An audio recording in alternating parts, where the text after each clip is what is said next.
Well, you have to somehow exercise that invisible muscle that tolerates strangeness.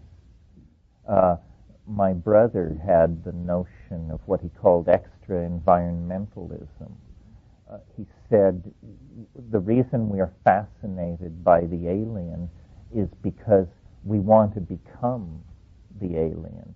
And the alien, this is this thing I keep coming back to about the need to graduate from culture. I mean, I'm really into this. It's not about recovering your Irish, Jewish, Slavic roots. We're beyond that. It's about discovering and acting from your uniqueness and not defining yourself as a member of a class or a category. That's a print-created mental error. Things like racism, sexism, all these forms of averaging and leveling are sloppy forms of thought. Have you ever noticed that race, for example, is a quality that adheres only to large groups of people? To speak of a race, you have to have a bunch of people. It's not a quality that adheres to an individual any more than an individual water molecule is wet. Wetness is something that only emerges when you have millions of water molecules. And yet, and I think this is a print-created phenomenon, this overuse of simple categories is a kind of genuflection to the simplification of the world that takes place through print. So, for instance, we analyze social problems through the use of the category class. We say, well, the ruling class is screwing the lower class, or the working class isn't getting its fair deal. This kind of gross oversimplification makes the solution to problems almost intractable, because the objects that your model seeks to manipulate, classes, is an illusion in the first place. And we see, I think, in the 20th century, the bankruptcy of this kind of thinking about human problems. A friend of mine says of mushrooms that every time he takes them, the goal is to stand more. To stand more. And what is meant by that is, A, it ain't easy to go the limit, and that the thing is constantly able to challenge your categorical maps, no matter how advanced your categorical maps are. It can always raise the stakes painfully higher. And so the goal is to stand more. And the more you stand, the more your own place of intellectual origins, your own cultural then, recedes into quaintness. This is what you were talking about getting beyond culture. Culture is a simplification and a lie. It's the currency by which fools navigate the world. Smart people get beyond it, and you can choose when to do that. I don't think for myself it happened until my middle 40s. And then suddenly, because experience and maturation somehow found each other and carried me forward, I began to think like this. Before, I was, in a sense, a true believer. For all the psychedelic experiences and political activism and so forth and so on, I hadn't yet understood that culture was a vehicle that could only be ridden so far. And then beyond that lies the great and to be defined unknown of one's own individuality. And many people never get beyond the imposed neoteny of cultural conventionalism. As I said, it's insidious that in middle life, circumstances tend to deliver us money. Either our parents die or our professional activities finally pay off. And that money is usually the final nail in the coffin of ever evolving beyond cultural convention. Why should we? At last we've achieved the fruits of our labors, the good life, the comfortable dream. But it's the dream of anesthesia. You know, that feeling you feel is the gurney that's rolling you toward the tissue disposal ovens. Anyway, yeah, Michael.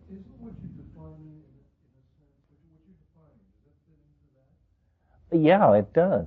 I mean, you're right that cool, then, if you aren't cool, you go to incredible lengths to achieve it by ersatz means, by buying $3,500 sunglasses and getting tattooed, and, you know, but it can't really be faked. But the whole engine of marketing is designed to make you think that it can be faked. I don't know if I'm cool or not, but I am incredibly resistant to any effort to make me think I'm uncool. In other words,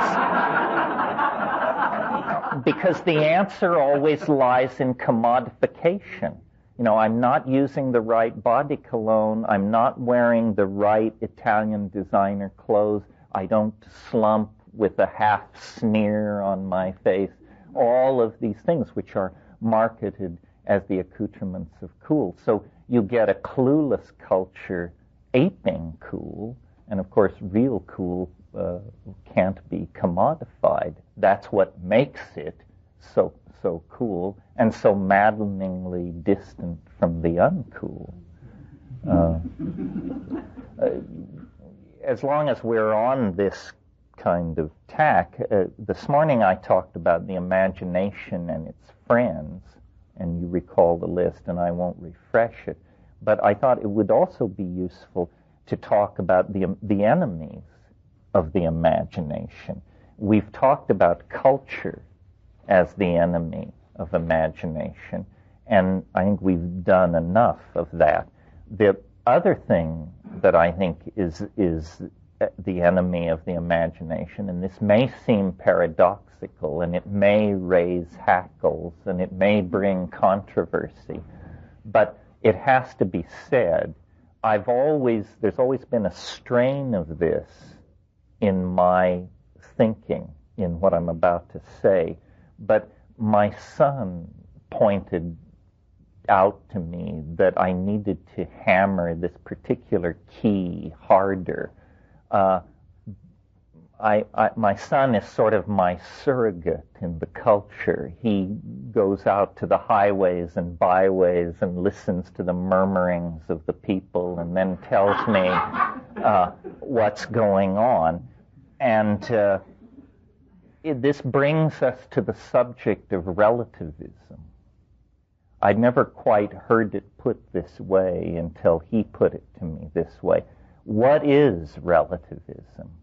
Relativism is the idea that your ideas are as good as anybody else's ideas, and all ideas are equal in worth because nobody can tell what's going on anyway. It's the live and let live, laid-back approach to doing intellectual heavy lifting. I'm a nihilist, you're a Nazi, you're a Christian, you're something else. Hey, no big deal. Let's just hoist a beer and party on. Well, I have to defer. It's a problem, especially in California, where this thing has gone from being a pathology to the defining mode of normalcy. But it allows stuff like Heaven's Gate. It allows Jonestown. Nobody ever said to those people, you're full of shit. Don't think like this. This will lead to catastrophe. Instead, people said, hey, cool. See you in the sky. And people say, well, but now this sounds like you're advocating acrimonious and emotionally painful judgment-making that will leave some of us disenfranchised from our belief in the space people or the presence of great Atlantis or something else that's very cherished. Yes. Yes. We have loosened our girdings sufficiently, folks. We are now open-minded enough. You don't want to become so open-minded that the wind can whistle between your ears. And there are logical razors and rules of evidence that can be brought to bear on any situation. So, for instance, our culture is awash in claims of all sorts. Religious claims, the 1,000 various religious offerings on the market, and then it moves over into medical claims, dietary claims, claims of superior sources of knowledge. I can read the Dead Sea Scrolls, you can't. She's talking to the space people, you can't. This guy is accessing past lives, you can't. There are all these whisperings and intimations of special connection and uniqueness.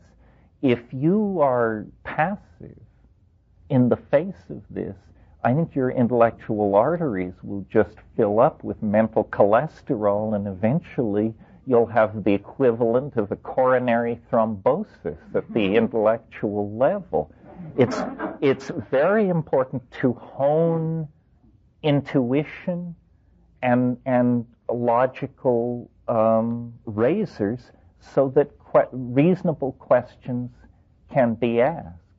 And it may break the mirrored surface of we're all in it together, the illusion of community maintained by nobody ever criticizing anybody else. But this nobody ever criticizing anybody else brings the intellectual enterprise and the refinement of human knowledge to a screeching halt. The way in which the intellectual enterprise moves forward is by being critiqued, analyzed, subjected to tests. And, you've all heard me knock science, and I have many bad things to say about science. It has to answer for some of its sins. But the great thing about science, and the thing which makes it unique in the history of human intellectual endeavors, is it is a human intellectual enterprise in which you get lots of credit for proving that you're wrong. Scientists really respect each other for proving that they are wrong. If you have a theory that you've defended for 15 years and then you publish a paper saying, I've been over it again, I've looked at the data again, and you know what, fellow colleagues, I botched it. I was wrong. They promote you for this. They say, this is the essence of intellectual honesty. We know you do good work because we see how you trashed your early accomplishments.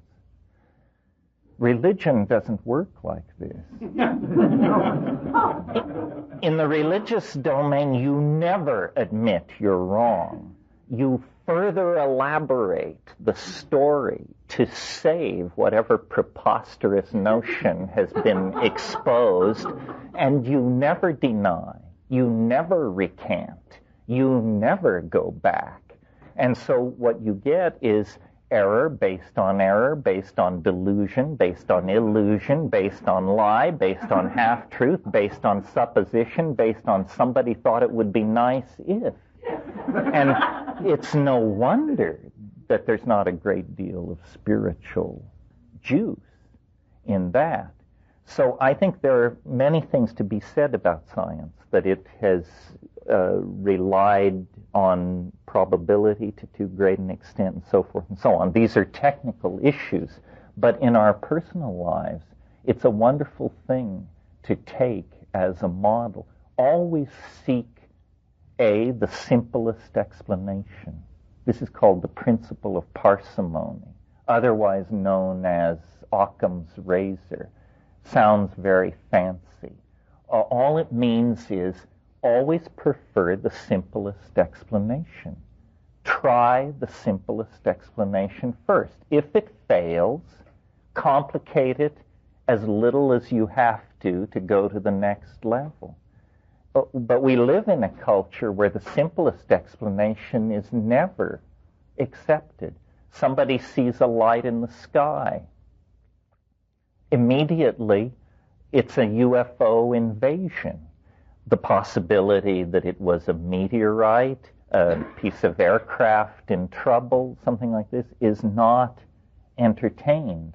And so consequently, people's intellectual lives become incredibly baroque, but unanchored in the world of observation and reasonable discourse. And God knows the world is so tricky that without rules and razors, you are as lambs led to the slaughter. And I'm speaking of the world as we have always found it. Add on to that the world based on techniques of mass psychology, advertising, political propaganda, image manipulation. There are many forces that seek to victimize us. And the only way through this is rational analysis of what is being presented. It amazes me that this is considered a radical position. I mean, this is what used to be called a good liberal education. And then somewhere after the 60s, when the government decided that universal public education only created mobs milling in the streets calling for human rights, education ceased to serve the goal of producing an informed citizenry, and instead we took an authoritarian model. The purpose of education is to produce unquestioning consumers with an alcoholic obsession for work. And so it is. But as people who may have had one foot in this system at one point and another foot in it at another, I think it behooves us to be alarmed and to attempt to recapture our souls, essentially, from the nets of a propaganda, market management, commodity obsession, money fetishism, these various extremely infective memes that are spread everywhere. Yeah. Well, I think it's just like what they call like your birthright stuff. Yeah, a birthright to be left alone. Yeah. This is why it was interesting, the debate that went on in the first Clinton administration. There is no right to privacy in the Constitution. It's something we all talk about and assume, but in fact you can't find a strong legal basis for this. It needs to be articulated. We need a dimension that is free from the potential incursions of those who would manipulate us. The Constitution enshrines the right of a person, I believe, to be secure in one's home and possessions. But that's not a strong enough statement to nail down the right of privacy. This may be the single greatest right which everyone is being denied. Many other people are oppressed in other ways, but we are all denied the right of privacy. Interestingly, years ago, when I got divorced, at some point in these proceedings, you have to file some kind of a court document. I guess it's an intent or a declaration to divorce or something. Within 5 days, my mailbox was crowded with invitations to join singles groups. And it was very clear to me that people were going over these court records and getting the names of guys between ages 30 and 50 who were filing for divorce and hitting them before they got home from the courthouse with invitations.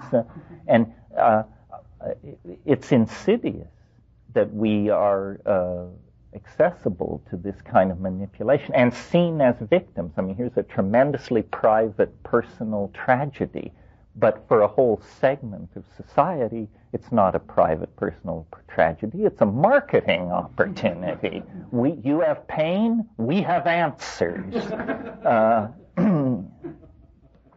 Yeah, somebody over here. Well, yes. I mean, for example, before drugs were an issue, if we take a subset of the population like white college students, this was without contest one of the most law-abiding subsets of the population. White college students are more law-abiding than white stockbrokers or almost any other segment of the population you can name. But if you turn cannabis into a Schedule I drug, a felony, suddenly all of these people who never felt inspired to dissent, never felt the heavy hand of the government, are automatically members of a criminal class. And what this does is both radicalize the people so persecuted, and in a feedback loop of paranoia, drive the government then into a frenzy of trying to penetrate, understand, and control this minority group. The idea that states of mind are matters for legal manipulation, it's amazing that discussion is even taking place in the democracy founded by Thomas Jefferson. How does it happen that American conservatism, which used to stand for the free market economy and a laissez-faire attitude toward life, becomes instead the purveyor of the most draconian and invasive approach to social management ever conceived of? And what I'm talking about is the piss test. The idea that any civilization would tolerate that level of invasion into the lives of its citizens, and that those who would advocate it would dare to call themselves conservatives. In the whole Marxist episode, nobody ever was asked to piss in a cup in the Soviet Union or Mao's China to establish their loyalty to the government or the corporation, and yet that went down here with barely a murmur. Yeah. Yes. Yes, for parents. Well, this is a society based on paranoia. I can remember in the 50s when we were being dinned with the evils of communism, they would tell you, finally they would reach for the most outlandish bummer they could imagine, and they said, in Russia, children are encouraged to report on their parents if they criticize the government. Well, my God, now in America, if children report on their parents and the parents are dragged away to prison, the mainstream straight people stand up and applaud. This is a wonderful example of the nuclear family functioning at its maximum best. program that's being Oh no, there are numerous examples of this. I don't know what to say about this. I don't have any. I despair of right-wing, left-wing political solutions. I think everybody is so corrupted by the agenda of capitalism that it's amazing that we have any rights at all left. And, thank God for Jefferson and thank God for the Constitution. Every time I go to England, it just gives me the absolute willies. I mean, these people have no Constitution. If you get into some kind of complicated wrangle in England, the old boys club, guys in powdered wigs in locked rooms decide what happens to you and your fate. And England is not exactly Tajikistan. We tend to think of it as a source of democratic ideals. But in fact, in the absence of a written constitution, it's just what the establishment says. The law is what the establishment says it is. Yeah. But what are you going to do about it? I mean, to convince the Heaven's Gate people that what they believe is bullshit. Well, first of all, let me say I'm a member in good standing of the ACLU, and they saved my ass in Los Angeles. I don't really see the contradiction. We cannot abandon culture completely. One could. In other words, it's perfectly clear to me that because of psychedelics, if I started eating mushrooms and didn't stop, I would in a day or two have to move up onto the ridge, and I would begin to browse on the local flora, and in a week or so discard my clothes, and in a year or two my eyebrows would grow down along my face, and I would be like the monk on Cold Mountain. I could do that. You could do that. Once you find psychedelics, there's nothing that stands between you and a complete checkout from your cultural heritage. The only cost to you is the complete abandonment of everything you've ever known and loved. And if you can give that up, these monkish people, these fuzzy people, these people who hang out with dragons in the clouds, you could become one of them. Most spiritual seekers drive whatever spiritual vehicle they've rented with their foot on the gas pedal. Once you get to psychedelics, you begin asking, where is the brake? Because you have now the power to transform yourself. If the search was for power, you've found it. Now, but you see, searching for answers is the position of an ingenue.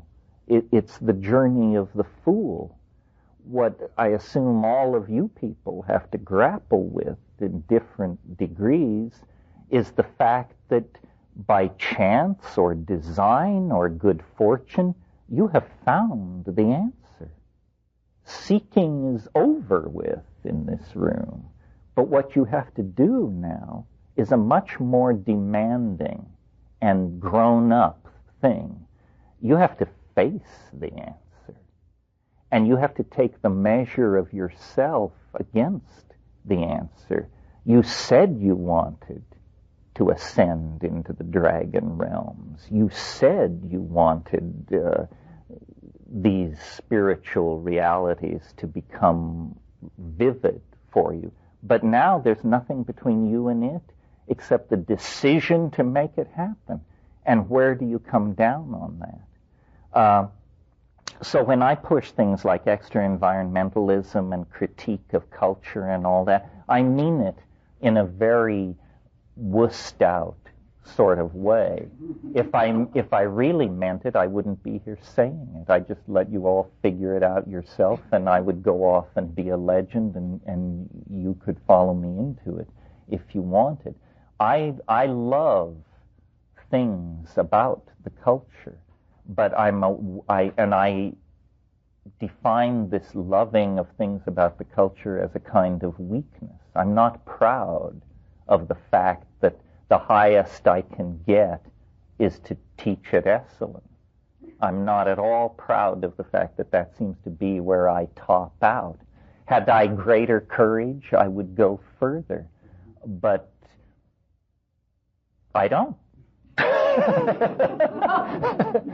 So I'm hoping that you people, my graduate students, as it were, will sacrifice yourselves on the pyre of going further and report back. The thing is a paradox, and you either live with the paradox, I think, and that contains a certain amount of hypocrisy, and hypocrisy was a word we used earlier, or you become so individuated that from the point of view of everybody else, you're mad. And I've been that, too. And it's very hard to do it and remain in society. I don't think I could have done it. My episodes of madness occurred, thank God, 700 miles up a jungle river in Baboon-S Holia.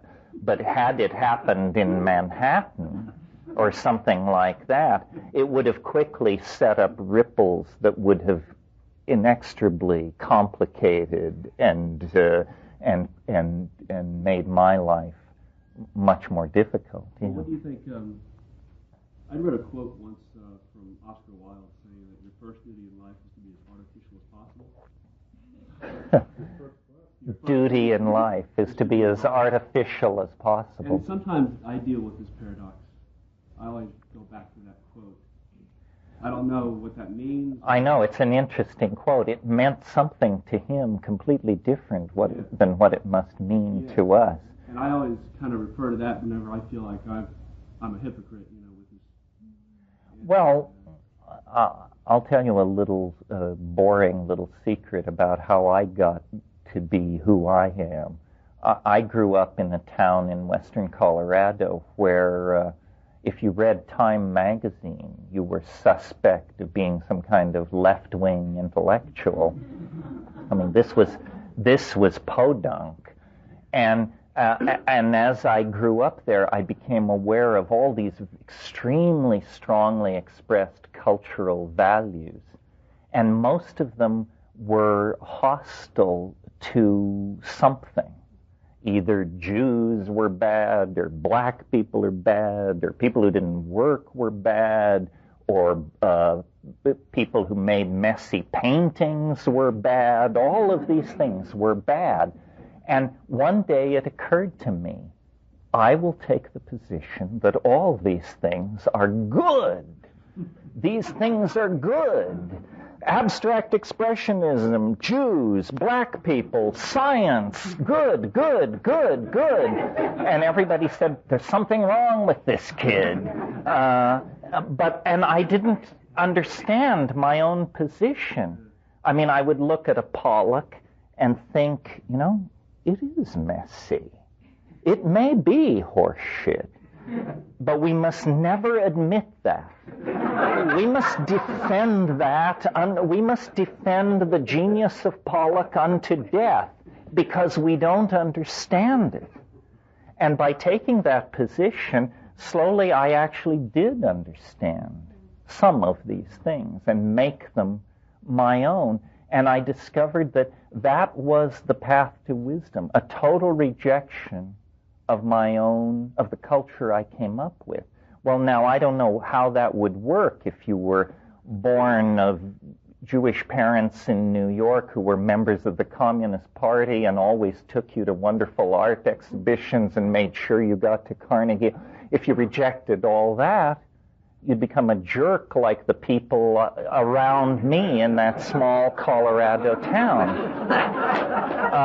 So this is not a fail-safe prescription. But in my case, by an embracing of everything artificial and antithetical and opposed by and sneered at by the people around me, I made my way to, real depth, real worth, real culture. Things, not that I assimilated these things, but at least I came to live in the light of them. it's a great puzzle. I mean, all of you who have children, and I have two, know that we are alienated intellectuals.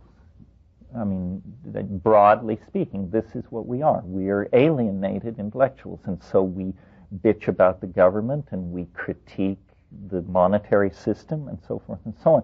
Well, then you see your children on the brink of reason, and you say, you know, geez, my alienation has brought me alienation. But I can't let the kids grow up to be marks, to be pawns of the market economy and the propaganda machine, people scratching their heads trying to figure out whether they're Republicans or Democrats. I can't put that on my children. And so then you say, well, okay, then they must join in the alienation. They must be taken out of the culture as we were taken out of the culture. And this is a momentous decision because this act of separating from the culture is unambiguously alienating. And yet it seems to be the only way to find the self. Otherwise, you never contact the self. You contact a commodified cartoon of the self that finds meaning in outboard motors and basketball and all this other crap that's peddled as reality. So our relationship to our culture, I think, is a very uncomfortable one. And of course, psychedelics exacerbate this. And I think, if you have children, that it's one thing to talk alienation, but once they get to the place where they're asking to take LSD or to take psilocybin, then, Kafka said a wonderful thing. I think it's in The Penal Colony. He said, you can choose to be free, but it's the last choice you'll ever make. And, that's sort of the dilemma in which we find ourselves. Wouldn't it fulfill all of our personal mythologies if I could now detail a long history of persecution nobly borne by me? But the truth is, they don't give a shit. They are so confident of their control that I think if I appear on their screen at all, they just say, this is some egghead, some spouting character who talks to a bunch of rich people in small rooms, and we don't care. I have the feeling there's something which I call the 5% rule, which is as long as any school of dissent remains below 5% of the population, no money is budgeted to destroy it. It's just... They have learned about noise in the social circuitry, and they just say, these people, they gripe. And we are held up as an example of what a free society this is. You say, you think we have a controlled society? You think we tell people what to say? Go down to Esalen and hear what Terence Mckenna is saying. We tolerate this. What clearer proof do you need that we are magnanimous, generous, open-hearted, and liberal? We tolerate this kind of thing. I think, of course, that they do not understand the nature of the game, but it's a good thing, because if the game is played on their terms, we lose. What they don't understand is the power of memes and the fact that psychedelics are a touchstone of creativity, and creativity can always provide breakouts from any situation, no matter how confined. And also, they have a horrifying fascination with us, because they, as the managers of society, probably know more about its internal contradictions and its failings and its shortcomings than we do. I mean, the information we have available to us is the declassified, downloaded, cleaned up stuff. Recently, I was in London, and the hotel, the conference was at the ICA, which is down near Buckingham Palace, and so the hotel was on Vincent Square. So it was about a 20-minute walk from Vincent Square down to the ICA, and it's right through Whitehall.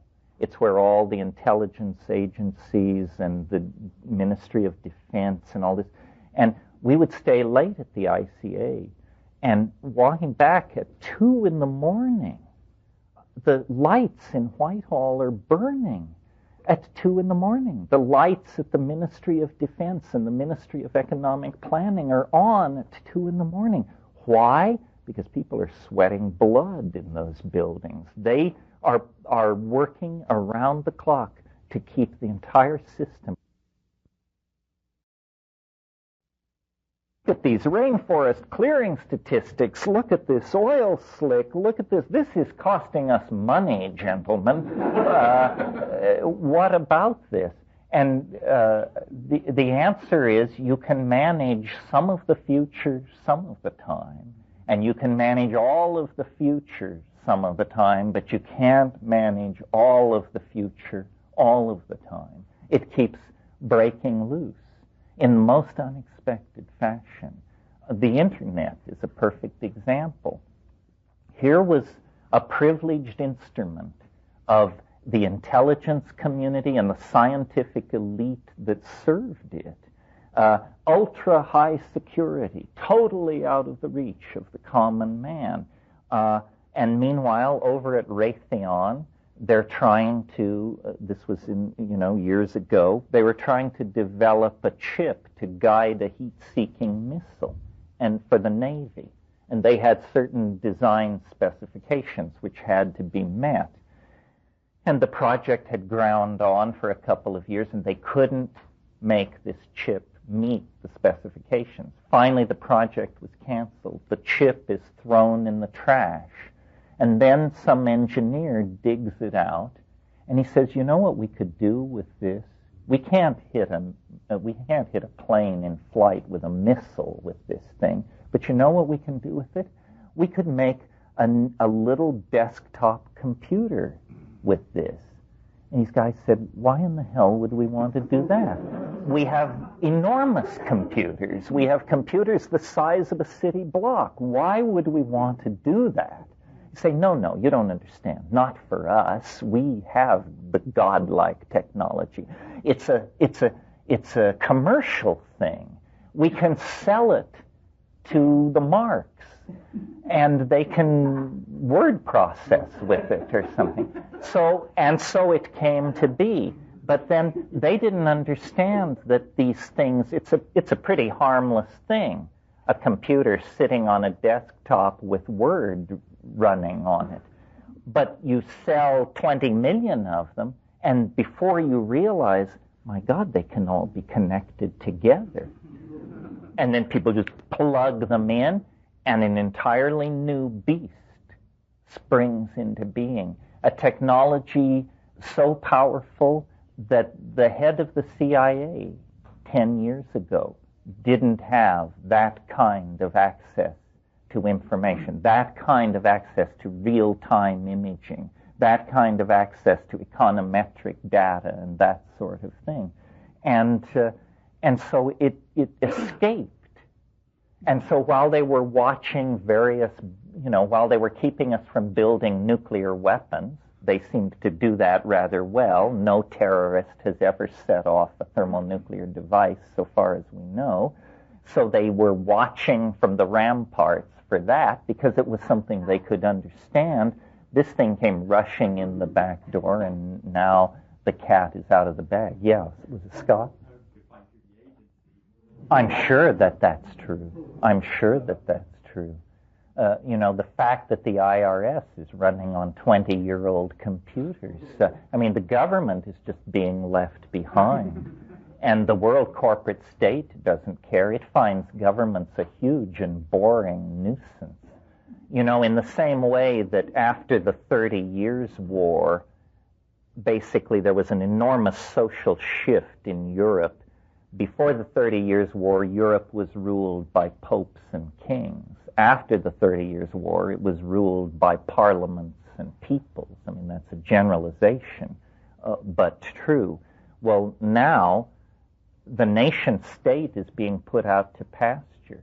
It's being told, as the church was told in the 17th century, you care for the poor. You take care of the highways.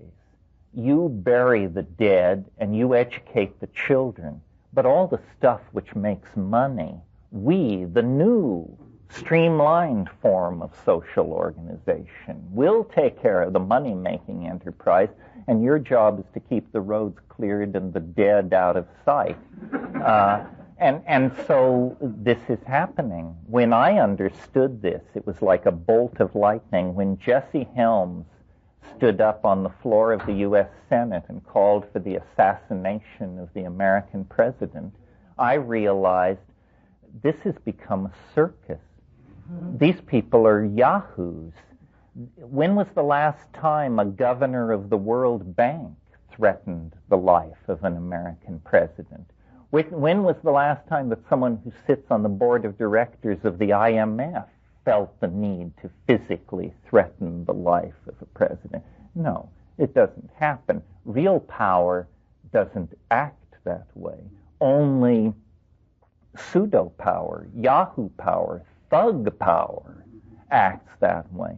And so government has become largely irrelevant. And I don't know whether this is good or bad. It certainly is complex. War was an instrument of national policy for governments. War is not an instrument of policy for corporations. They hate war. But governments kept cultures in a deep freeze. We spend a lot of time lamenting the destruction of Aboriginal cultures, this rainforest tribe, that Central Mexican language group, so forth and so on. But while we're lamenting the loss of these exotic cultures, notice that your culture is being erased. If you were, raised in a close-knit Jewish family, if you were raised in a small town in the Midwest, those cultures are gone for most people. We have all been given mall culture and commodification of values. It isn't only happening to the Witoto and the Huichol, it's happening everywhere. This uniformitarianism of culture is entirely for the convenience of market economies. If you can get everyone drinking the same brand of vodka, it's much easier to sell and market vodka than if you have to appeal to ethnicity and local tastes and so forth and so on. So everything is being leveled, dumbed down, and subjected to a hideous homogenization process. No, I think this leads to the brink of the question about paranoia and conspiracy theory. I am very puzzled by the popularity of conspiracy theory. It seems to me it must just indicate a paranoid tendency in the population, because what I see is the more you aspire to control, the more frustrated and maddened you must be by the situation. So, an example would be the Communist Party of the USSR. Infinite power to penetrate the lives of people, to manipulate media images. You have total control of the newspapers, total control of TV, total control, and then the top guy dumps the whole thing. So I think that no one is in charge, and that this is a very good thing, because it allows the internal dynamic of the situation to express itself. Everybody who wants to control the situation is fighting a losing battle. And if you bank with chaos, your stock just keeps growing exponentially. Chaos is spreading. It's the place to put your bets. All efforts to ideologically or economically or any other way channel the global process seems to meet with incredible frustration. Nobody is in charge. The so-called great successful conspiracies of history are so successful they don't even think of themselves as conspiracies, you know. If you've been running a given piece of turf for 500 or 600 years, you don't run around in conspiratorial mode. You stride boldly across the landscape. It's yours. You own it. You think, you suppose. Oh, you mean if only Hitler were alive in Argentina calling the shots? It would all make so much more sense then. That would explain things. In the absence of an overarching demon like that, it's a little hard to explain things. I don't know. I don't feel this need for intellectual closure. I don't see why things should make sense. They never have. And they're always in process of formation. And as soon as any given goal or benchmark is achieved, it's abandoned and redefined in favor of something else. No, I think conspiracy theory is a very disempowering thing, because what it says is you can't control the world. Or it's more difficult to control the world than you think it is. Not so. I've had a very different experience. My experience with the corridors of power, if you want to put it that way, is that there are an immense number of clueless people. It's almost like McKenna's law. It's that as you advance in social hierarchy, the percentage of smart people does not increase. So, you know, we could now, let's move to a cabinet meeting of the Clinton administration. There are as many stupid people, truly moronic people, sitting in that room as there are sitting in this room. It doesn't seem to make any difference, because people don't find their seats according to intellectual or social merit. Every human situation is bedeviled by morons.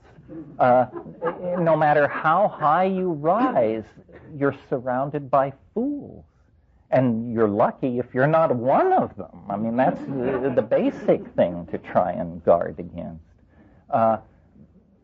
And the other thing is, at the top, it's remarkably empty. You know, you think, if you've never been there, that toward the top of the control pyramid, there must be many people standing in line, eager to take the helm, eager to make big decisions and establish their reputations and do whatever they do. Instead, what you find is fear as you go up the hierarchy. My God, if I make this decision and it goes wrong, I will lose my chairmanship, or I will lose my something or other. So as you approach these enormously powerful levers for manipulating society, everybody's holding their hands behind their back. They don't want their fingerprints on the lever, because they know, you know, that there could be war crimes trials if you stumble and get it wrong. I mean, you may have thought you were on a golden crusade. Suddenly you're looking at 12 guys in powdered wigs who think you're a jerk, and they're going to hang you for the stunt you pulled.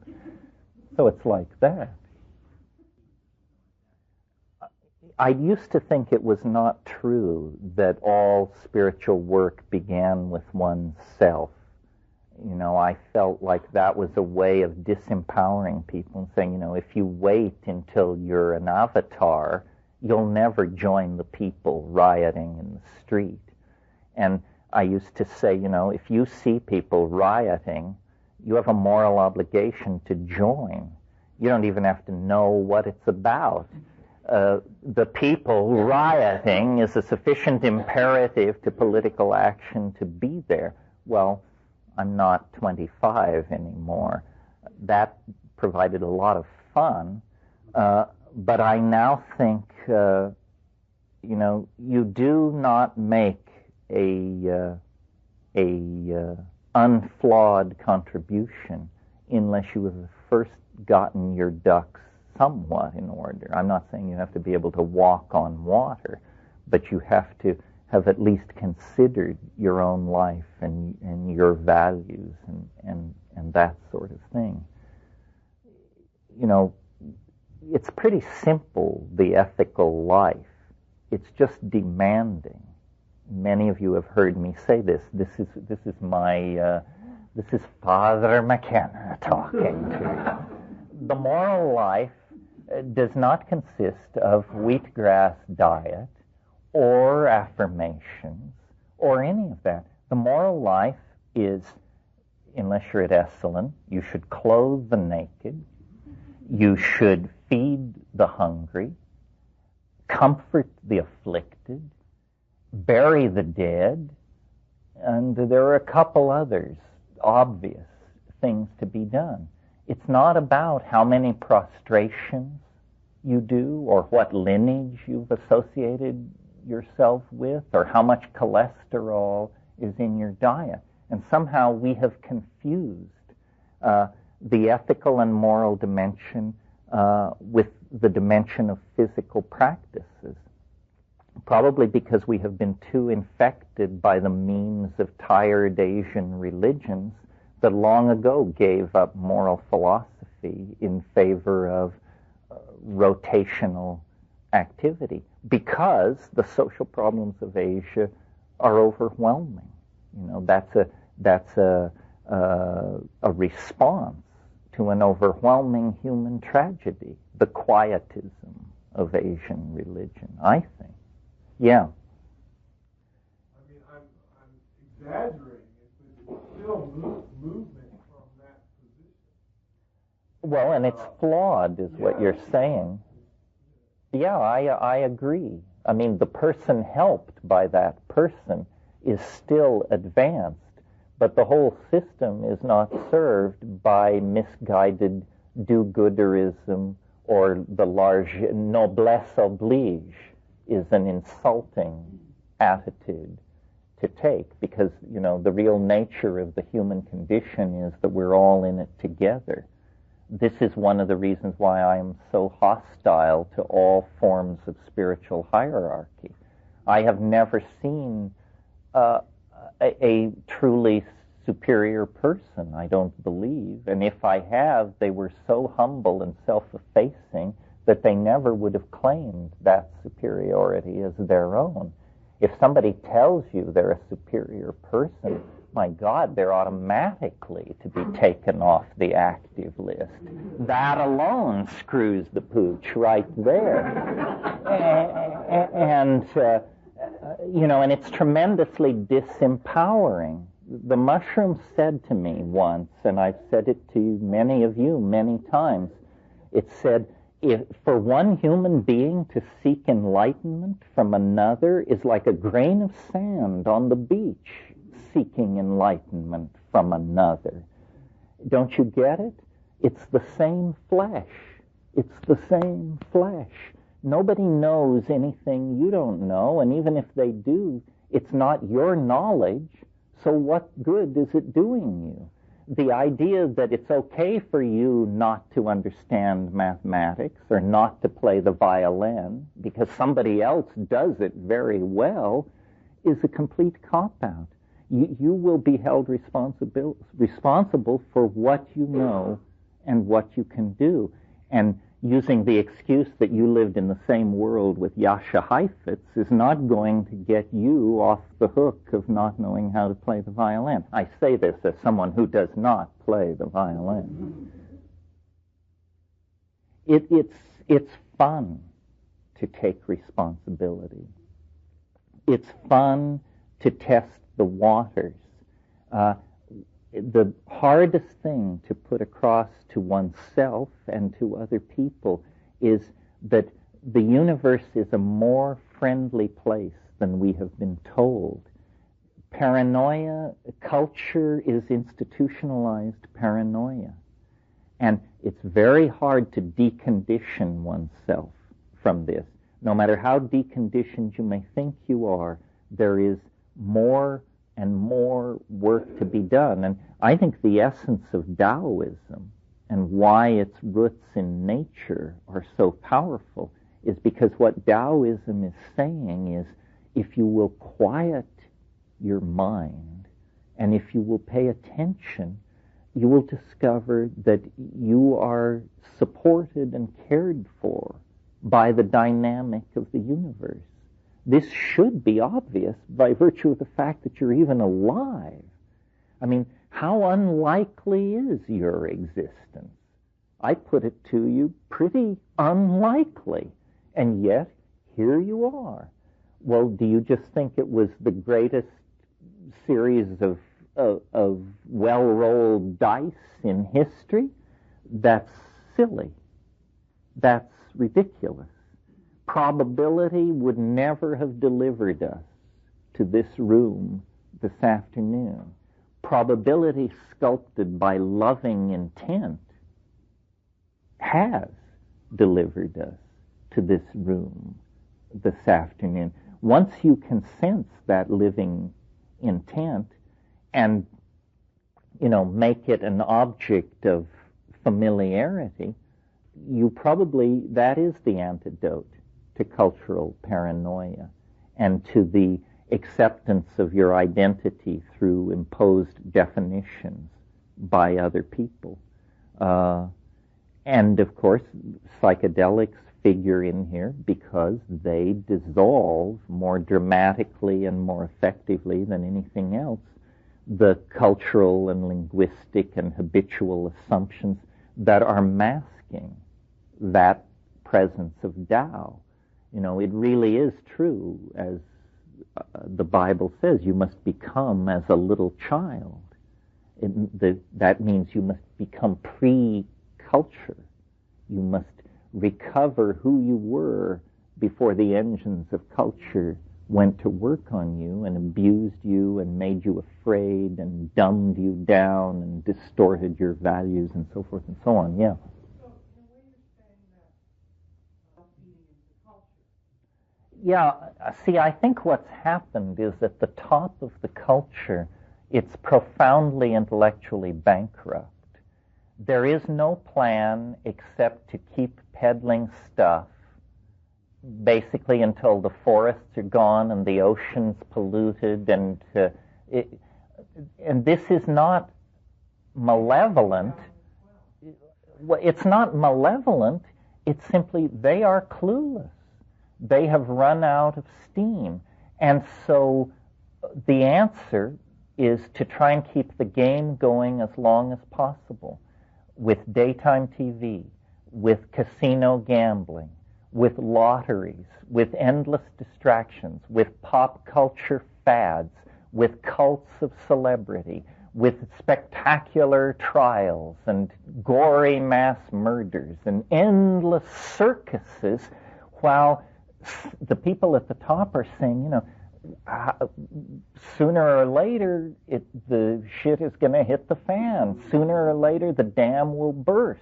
And they say, well, let's make sure it's later, not sooner, because I've got 2 kids at the Sorbonne, I'm paying off a Mercedes, and I need to get this taken care of before it all falls apart.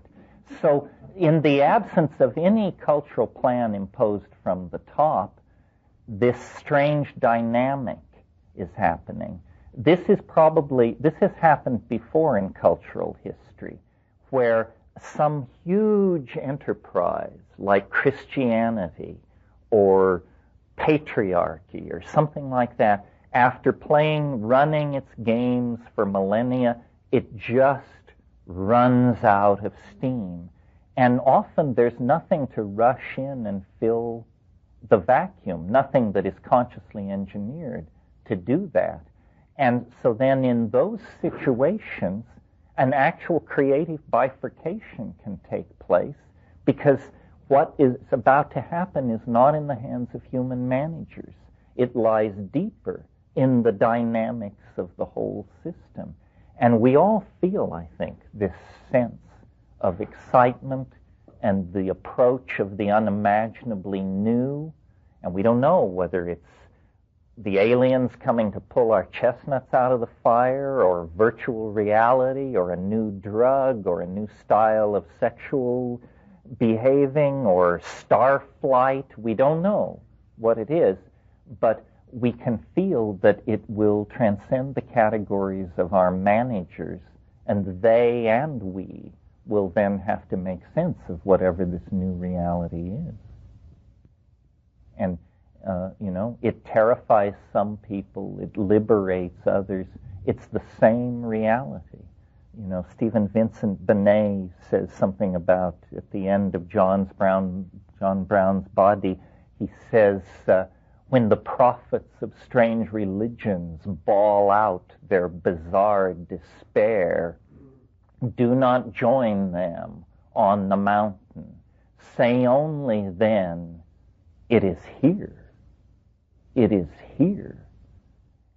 Because it is here. I mean, that was 1927 when he wrote that, and he spoke then of technology as our humble servant, already half a god. And that was in 1927.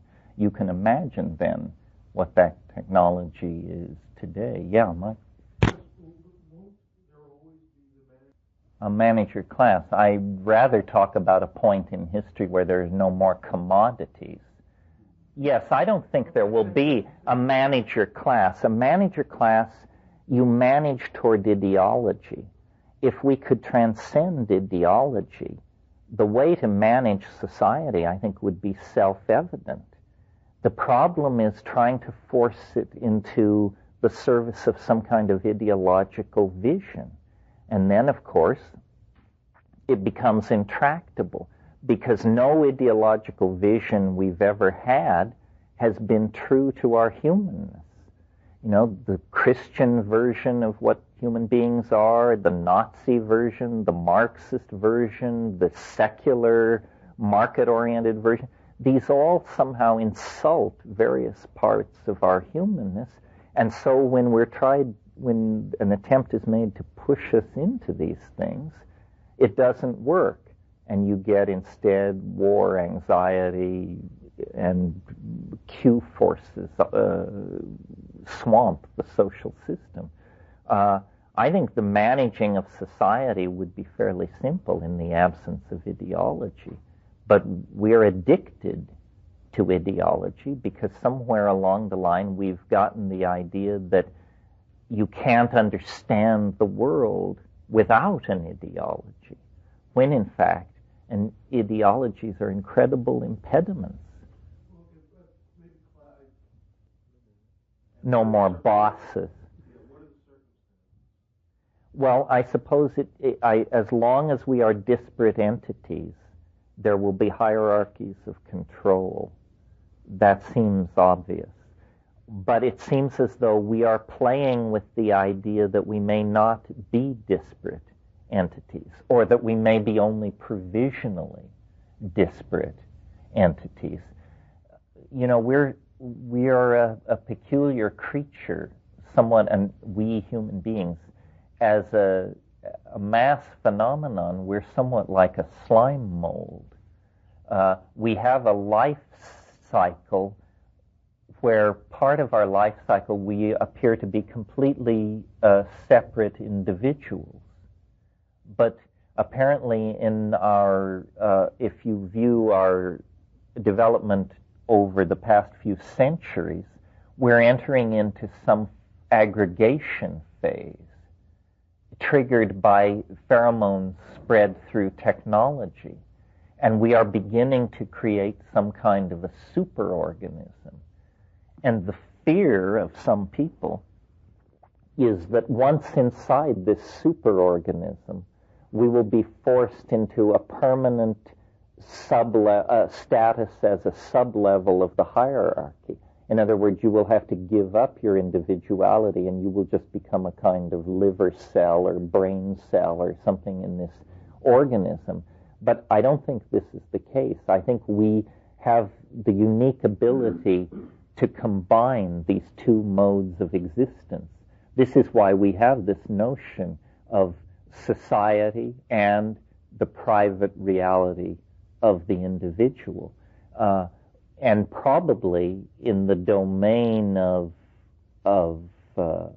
society, there will always be forms of, I don't want to say control, but management of the distribution of commodity. But the idea, I think, is to empower this other dimension, to spend as much time as possible in the individual free-swimming, free agent mode.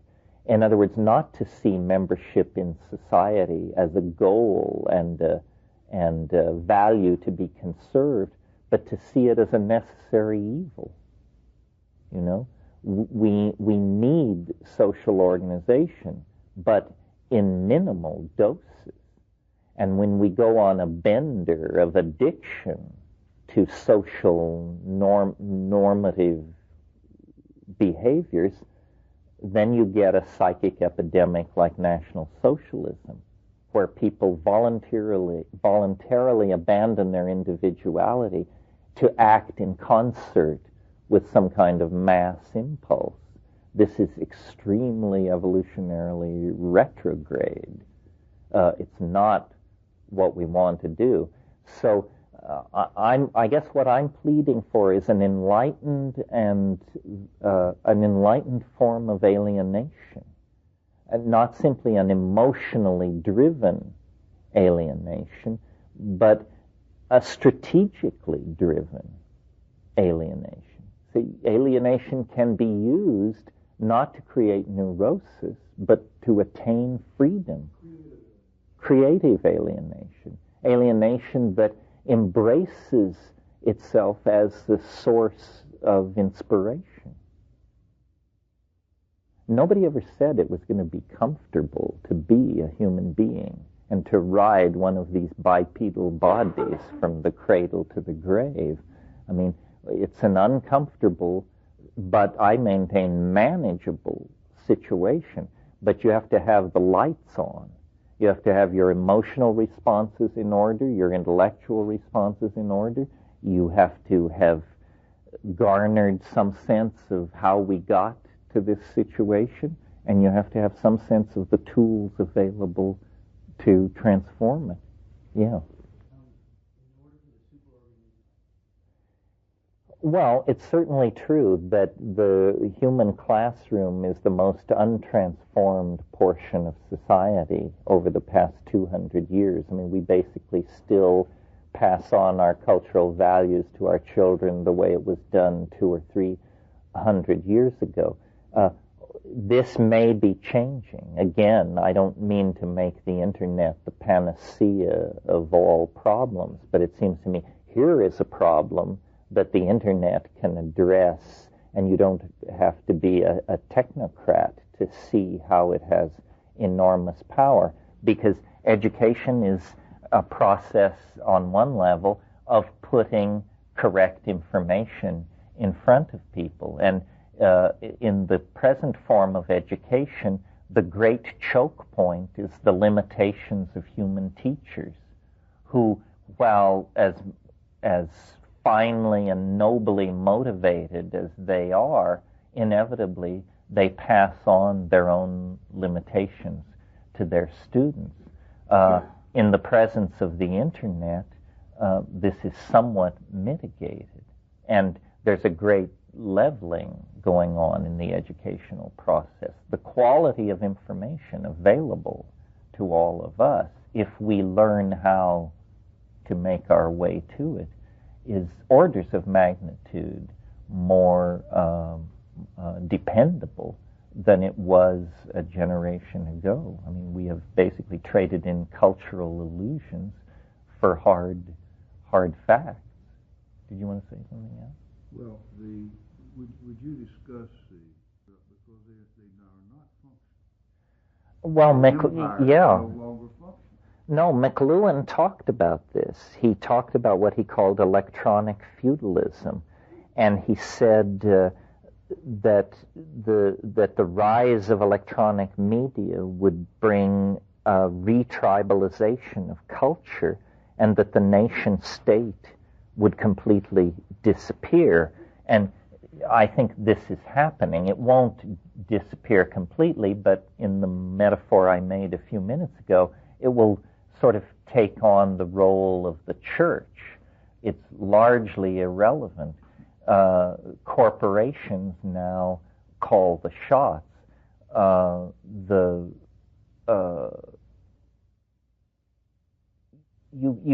Print, you see, has what are called hidden biases, and it allows and in fact makes inevitable certain kinds of ideas that once you get outside the domain of print conditioning, these ideas appear, if not absurd, then at least simply provisional. And what I'm thinking of is ideas such as the idea that all men, apologies to women, but all men are created equal. This is a faith of print-created society. There's absolutely no evidence that this is true. In fact, there's considerable evidence to the contrary. But the argument against not believing it is that if we don't believe this, we can't have social justice. So we must embrace an obviously preposterous idea in order to achieve social justice. Why is this preposterous idea so attractive? Well, it's because print is linear and uniform. Every lowercase e looks like every other lowercase e. Therefore, if the world of print is made out of these interchangeable and equally weighted entities, so must be the society that practices print culture. So we get the idea of one man, one vote. Another example, a different example, is assembly of objects out of interchangeable parts. Before print, if someone made an object, it was a unique object. The idea of an object, let's say a water wheel or something like that, where if it broke down, you got in touch with the company and they sent the part, and you then took out the bad part, put in the good part, and the pump merrily proceeds. That's a print-created idea, interchangeable parts. And so we begin to see that the conventions of the printer's shop become the conventions of an entire society, and how it does its politics and how it assembles its commodities are all dictated by the invisible assumptions of a form of media that nobody really looked at its potential effects before it was put in place. McLuhan saw that this kind of rational, linear, compartmentalized, uniformitarian culture would be completely broken up by electronics. And so it has come to pass. The great forms of print media are what are called one-to-many. A publisher publishes a book and many people read it. These one-to-many or top-down forms of media are perfect for controlling large numbers of people. You have the idea of the ministry of truth, where truth is something dispensed by governments and received with grateful upturned faces by bewildered citizenry that would otherwise apparently have no access to truth. This is madness talking. The new electronic media are what's called any-to-any. If I want to speak to you or I want to send email to you, that can be done. If you and I want to send email to 500 people, that can be done. Any-to-any communication is anti-hierarchical. There's no assumption of expertise or power or anything else as you ascend the pyramid of information transfer and dispersal. And so it's almost like the Wizard of Oz effect. Suddenly people say, you're not all powerful. You're not the wizard. You're a fat man in a stained overcoat pulling levers behind the scenes. And then the whole illusion drops away. The illusion of leaders, of privileged ideologies, of special forms of understanding. This is resisted by some people, usually control freaks, because they say, well, in the absence of these illusions, you would have chaos. Yes, indeed. Indeed. The mother of all progress. The source of all innovation and creativity. The wind that blows the ship of paradigm shift. Chaos. And the idea somehow that the human mind should interpose itself between society and this expression of chaos is just an illusion of control freaks.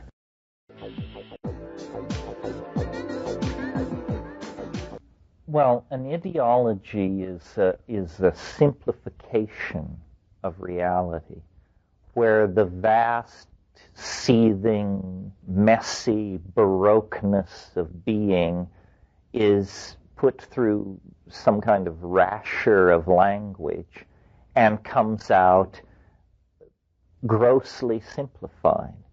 And because it's grossly simplified, it becomes like a kind of algebra of idiocy, where now you can set up these little equations and they solve themselves, and you get a feeling of satisfaction from that. But in fact, the whole thing betrays the human enterprise. And to give you a graphic example of what I'm talking about, I'm thinking of a scene from a novel called Corelli's Mandolin by Louis de Bournieres, where a guy who's a communist in the Greek partisans during the war beats a villager to death who has given shelter and food to some non-communist partisans fighting in the mountains. And the protagonist of this particular part of the novel says to this guy, as he's beating this old man to death, he says, "Why are you killing this old man? He is harmless."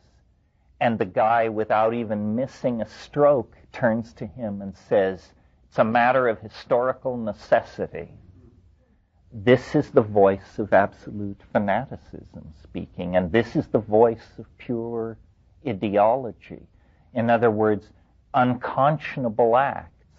The Holocaust, up to that level of unconscionable acts, become intellectually defensible in the presence of a complete corruption of language. And so ideology always paves the way toward atrocity. Well, ideals and ideology are not quite the same thing.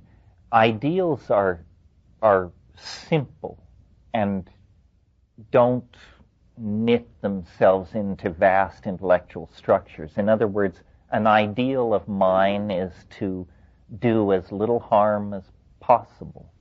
I may not meet this ideal, but it is an ideal of mine to try and to do as good a job as I can.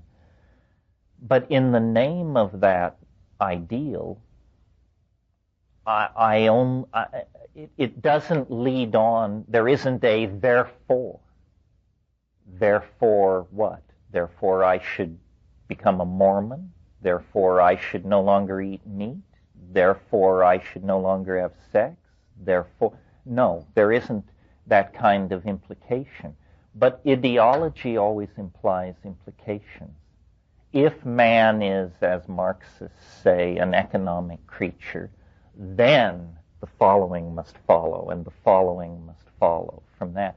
So I think ideals are very close to our emotions.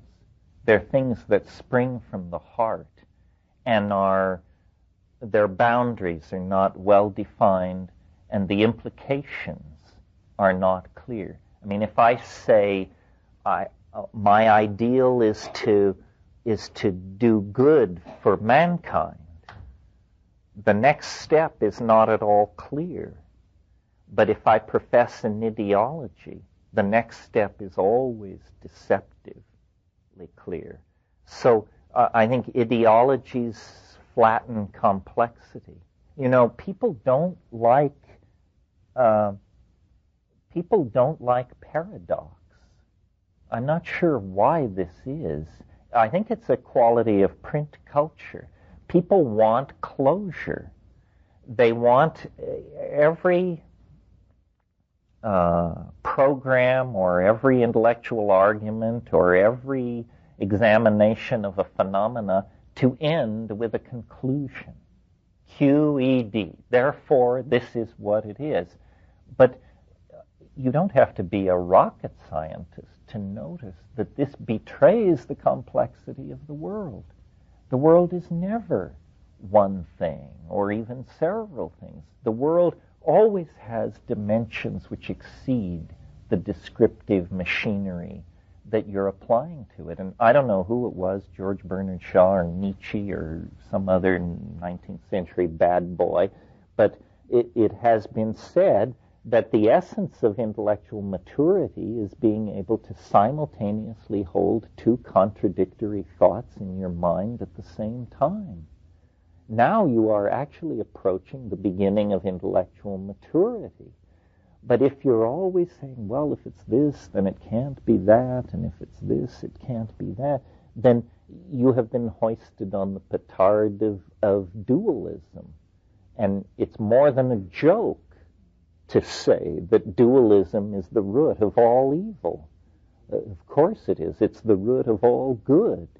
And what really we are given is a seamless continuum of phenomena that we are asked to not to understand. That's preposterous. Why should talking monkeys understand reality? But to feel. We can feel. We have an extremely complex body and nervous system and perceptual apparatus which ushers us into feeling. So you have not mastered a situation when you understand it. When you understand the situation, you are probably on the road to catastrophe.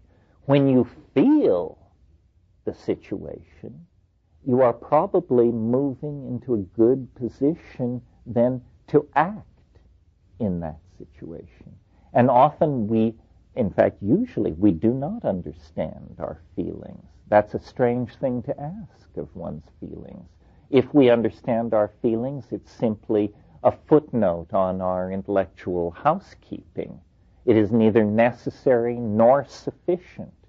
What is necessary and what is sufficient is feeling into the moment. I think this is where we got to at some point earlier in this, that the felt presence of immediate experience is the defining phenomenon of being.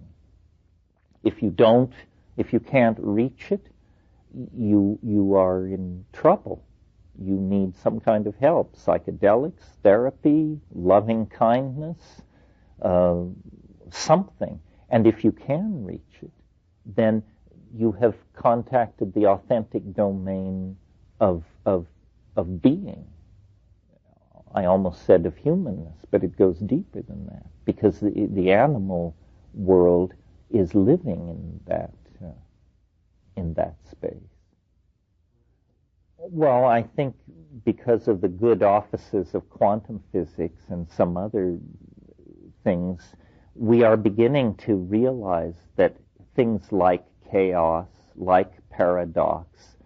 These are not names for intellectual black holes. These are names for the sources of life's richness and its creative advance lies in these things. Reducing, as we have done over the past 200 years, the universe to a machine, some kind of a machine, then robs it of meaning. And then we stand back and look at our lives and our societies and say, how come they have no meaning? It's because we labored like demons to make sure that they didn't have meaning, and now we have no one to blame but ourselves for the gross simplification of reality and the betrayal of experience that we achieved in that process.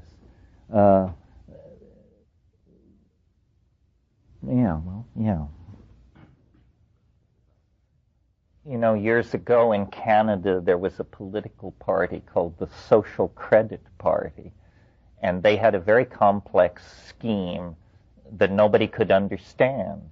And they ran on the platform under the motto, you don't have to understand social credit in order to vote for it. So this is sort of what you're talking about. Harold Stass's great thing was Harold Stass's precedent. Why Why not? not? Yes. Feelings are primary. The primary datum of experience is feeling. And then out of that comes a logical reframing of experience. And then still lower on the rung, and I maintain low enough on the rung that one shouldn't go that low, is an ideological recasting of experience. And it's a delicate thing. I'm not offering a simple answer here. It requires constant fine-tuning and intelligence. And to look at, and every day I think we have to, it's almost like we need, what is it that the Marxists used to do? Criticism, self-criticism. We need to be alert to ideology. It's constantly seducing us. Yeah, dialectic. But the idea of criticism, self-criticism, that you and your colleagues or comrades constantly search your behavior for betrayal of the ideology. I think we need to constantly search ourselves, not for the betrayal of ideology, but for the embracing of it. And say, oh dear, I'm starting to believe something. Slap, slap. That feels better. Because these ideologies are incredibly draining and distracting. They get in the way between us and true feeling. On the other hand, if you don't apply logical razors to experience, then feeling is open to all kinds of interpretations that become somehow themselves springboards to ideology. I think it's really important to try to keep things as simple as possible, because they will still be hellaciously complex if you are true to experience. The simplest explanation of what is going on here is still maddeningly Baroque. So throwing on flying saucers and papal plotting and the plans of great Atlantis only further exacerbate the problem. If you just deal with the given of the fact of your history and your destiny, things are quite complex enough. And of course, again, what the psychedelics do is provide a reference point in organism. It's like a reset button. It says beyond ideology, beyond cultural programming, beyond language, beyond hope, beyond fear, beyond expectation, there is the raw datum of experience. Here, have a dose. Didn't work? Have a bigger dose. And if we keep returning to the raw datum of experience, then these other things, they will recrystallize around us, but not with the imprisoning intensity that they have for straight people.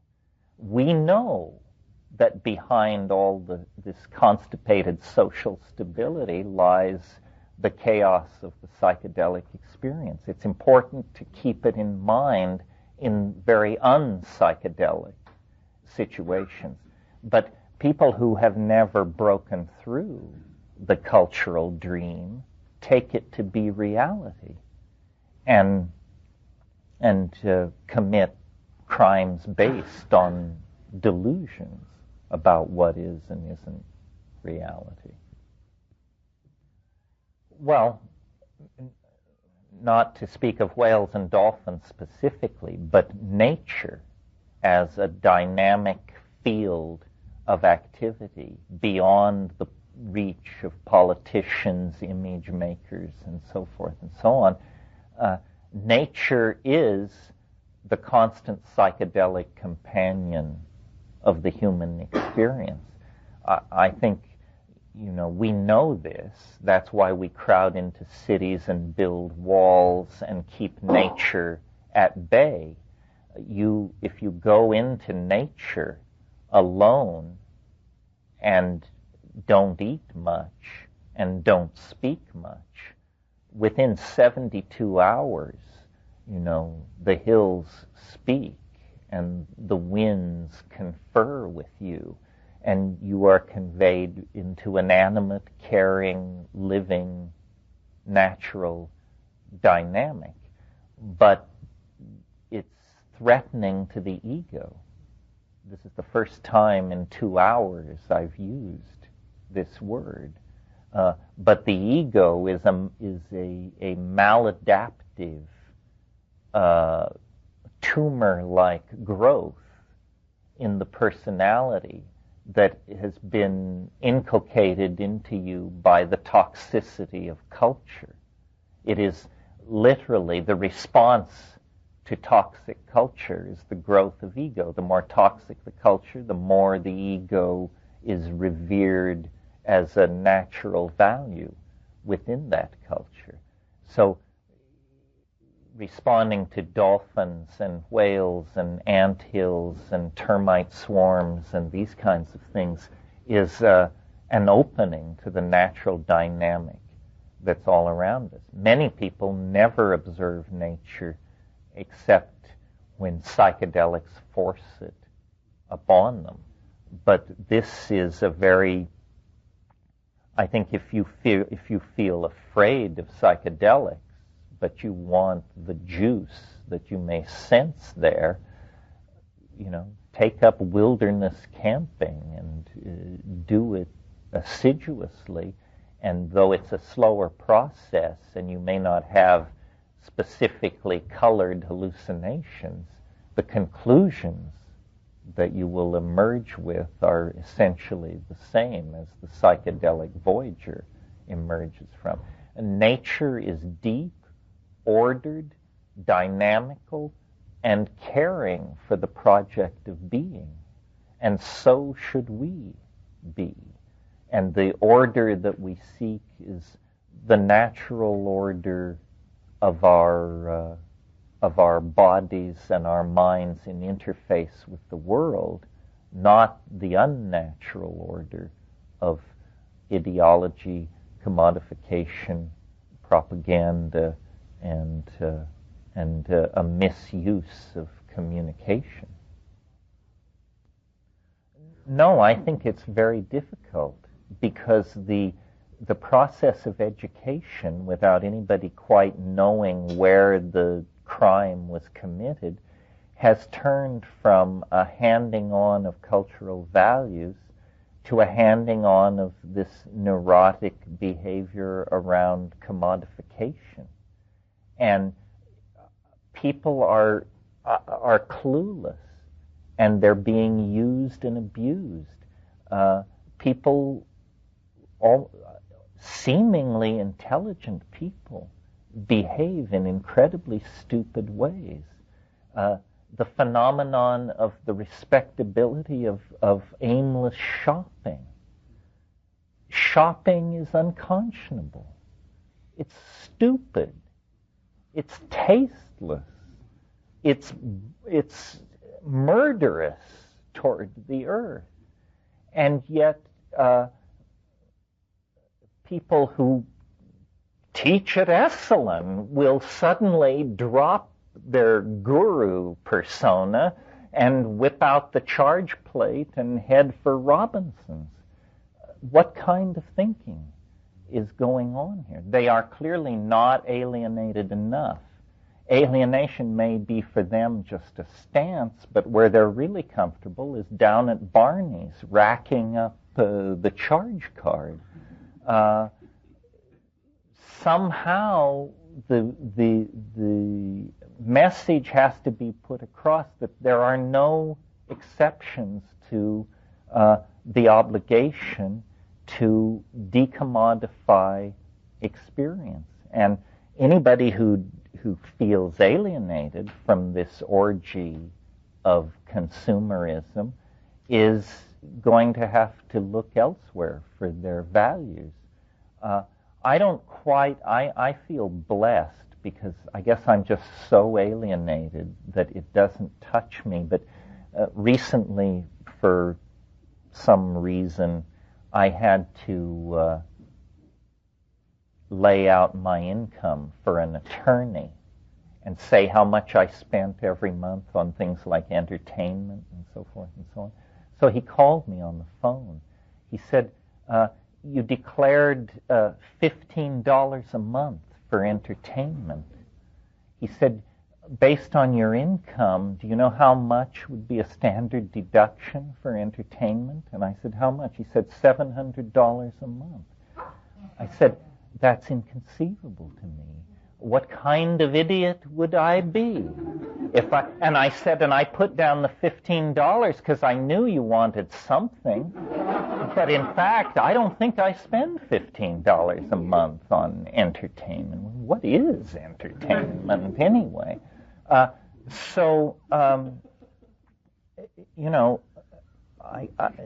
suppose it just sounds like preaching a kind of monkishness, but what is the charm of all this crap? Can anybody explain it to me? I heard a story about the Dalai Lama. Let this ricochet around in your mind. The Dalai Lama came to Los Angeles, and so the committee that was there to receive him and make his visit comfortable wanted to do something with him in L.A. that would be uniquely L.A., but that would be amusing for Dolly. So they decided to take him to Rodeo Drive.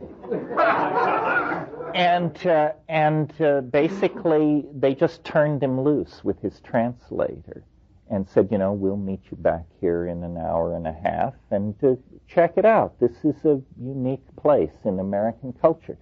So then after it was over and they were all having their double espresso or the Campari or whatever they were having, the Dalai Lama said, I want to thank you so much for making this experience available to me. I feel I understand Americans so much better now. I saw so many things I wanted. This is the Dalai Lama talking. He saw so many things he wanted. Well, if the Dalai Lama is not immune, my God, what chance have you and I? If the Dalai Lama can't hold this stuff back, you might as well buy that Hermes scarf. Just give up. Give them the $200 for the damn thing and enjoy it. Yeah. Well, as an old anarchist, I can tell you, efforts to organize anarchists are so fraught with contradiction that I wish you luck, and I'll make a small donation. But I don't think it can be done that way. I think. Yes, you will definitely give me $15 worth of entertainment I'm sitting here per month. I'm listening to this, and I'm thinking what my father would say if I told him, yeah. Well, I hate to tell you this, but I would never do what you are doing. This may be the ultimate teaching. Do not ever again spend money to see me. My God, how much income is going down the drain as the ultimate oral empowerment is given? Yeah, you run it off. Well, okay, as long as you take it as entertainment, that's fine. I have one more little story. I didn't tell you the story about the two rabbis, did I?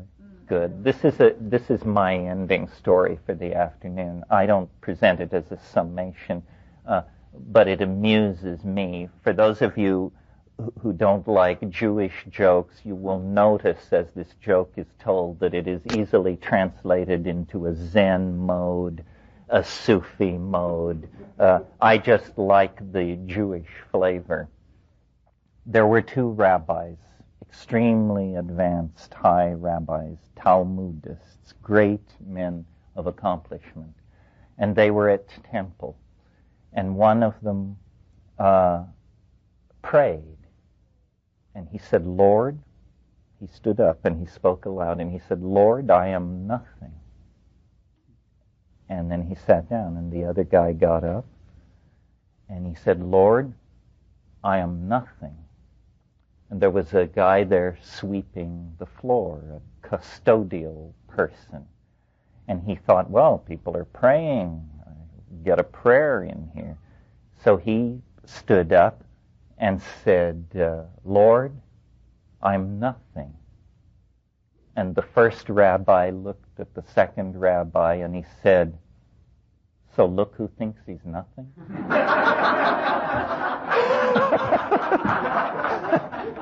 That's it. That's a story about the imagination.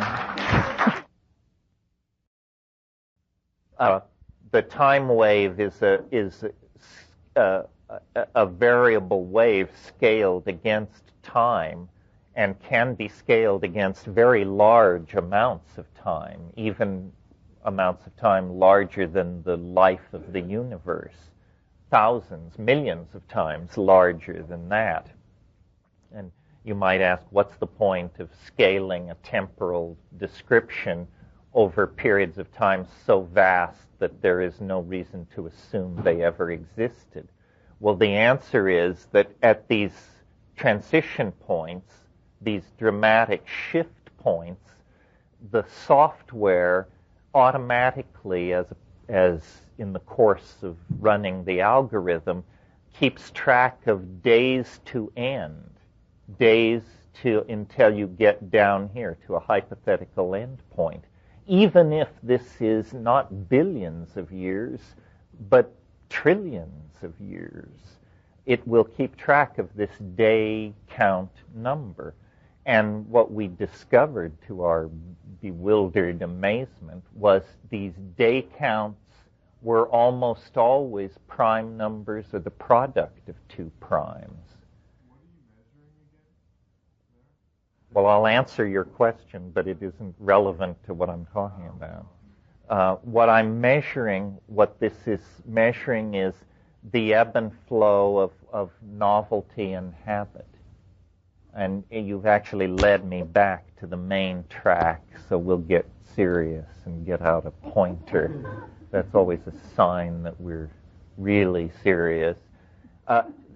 I don't want to give my ordinary time wave lecture because I've given it enough that the meme is actually established in the culture, and there are dozens of tapes of it and written versions and fights on the internet, and so why should I explain it to you all over again? I'll just assume that in the course of talking about specific issues that relate to it, you will pick up the rules of the game. And then if you're just too excruciated by your confusion, you can ask a question, and I'll try and answer it. The basic assumption is there is a quality to reality which science has overlooked. Some people in the East have called it Tao. I want to divorce myself from the freight of that tradition, and I want to call it novelty. Novelty is the quality in nature that seeks complexity. That's what it is. And its countervailing force is called habit. So what I'm proposing to you is that we live in a universe ruled by two fundamental forces that are larger than physics and electromagnetism and all of those good things. And these two forces are habit and novelty. And in every situation, whether it lasts a millisecond or a billion years, the struggle between these two tendencies of the universe can be discerned. Now, it's pretty self-explanatory what these terms mean, but I'll run through it.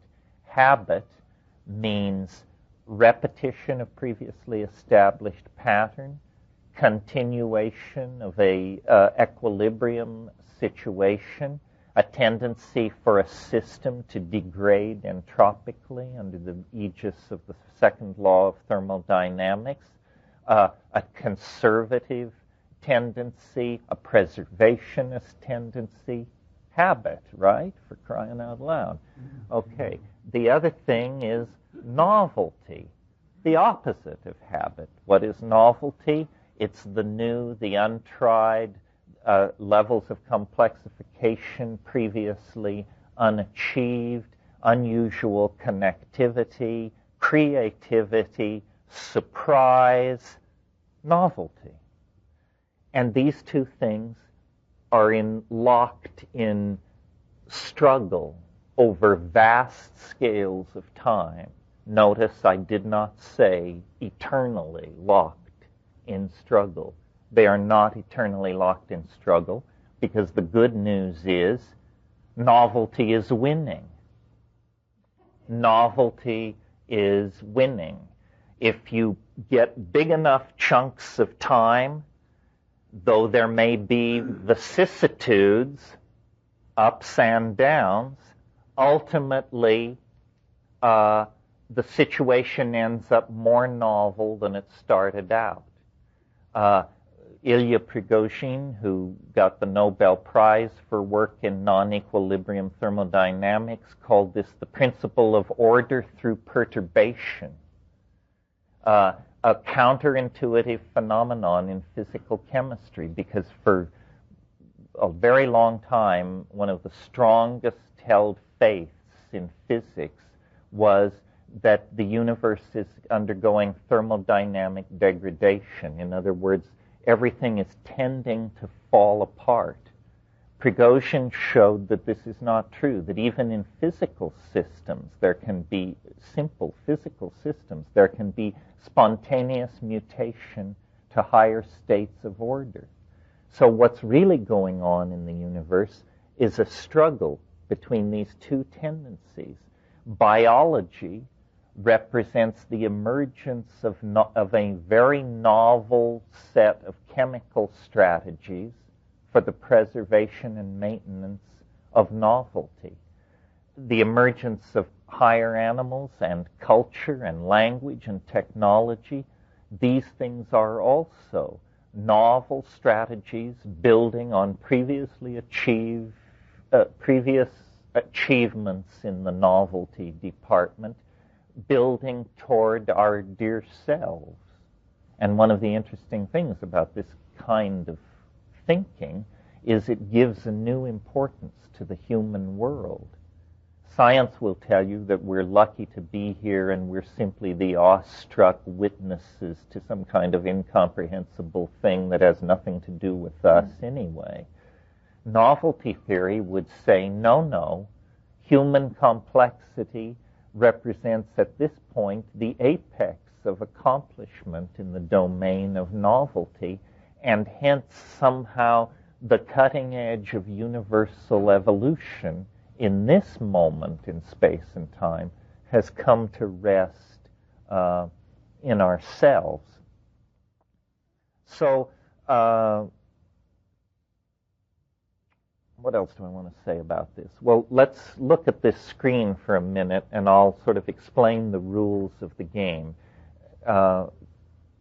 This is a span of time portrayed along the horizontal axis, as you're used to seeing. In this case, it's 7 billion years, simply because we set it to be so. And this represents the ebb and flow of novelty. Now, here's one moment in the next 2 hours. If you pay attention, this is the moment. When the wave moves up, habit is increasing, not decreasing. It's counterintuitive if you're into the stock market. In the stock market, we always want it to go up unless we're selling short, but none of you would do that, I'm sure. So in this case, the excitement is where the wave moves down. And if this is 7 billion years, notice that what I said is true of this screen. We end up in a far more novel position than we started. We started out up here. Habit was winning the battle for at least 700 million years along here. Then it lost its foothold, and novelty surged forward almost uninterruptedly, although this is quite a hiccup. It probably lasted 200 million years, this hiccup. And if you want to get a notion of the scale of what we're looking at, then life emerged from the primordial oceans at the top of this pimple. All this is what's called the Archaeozoic and the prebiotic phase of the Earth's existence. Yes? Good question. It derails my plan for economy, but since you had the intelligence to ask it, you should probably be told.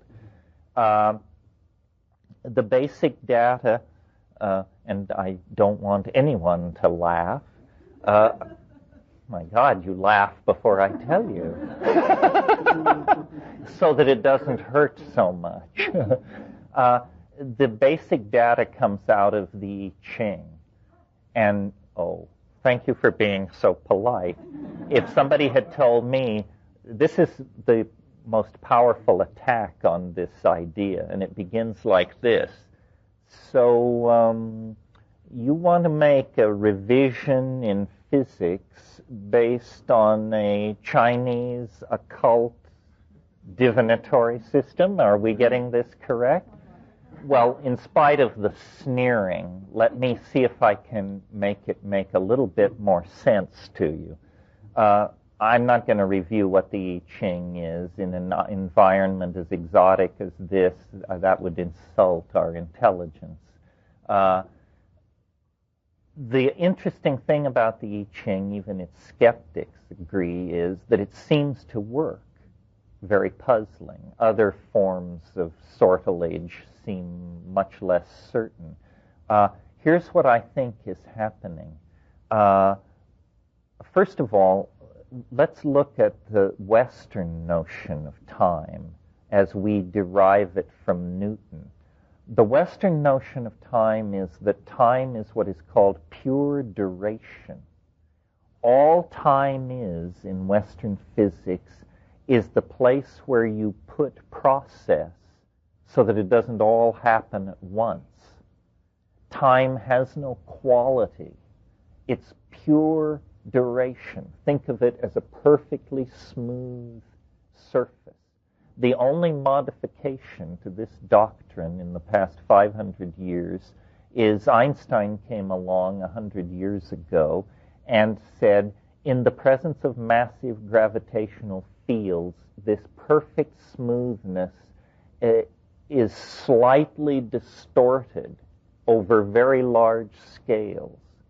So we go from perfectly smooth, pure duration to very slightly curved space-time.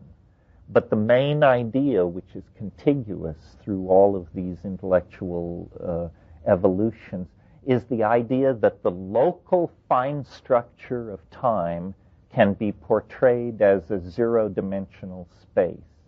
If that's too technical for you, it means that locally it is okay to think of time as perfectly smooth.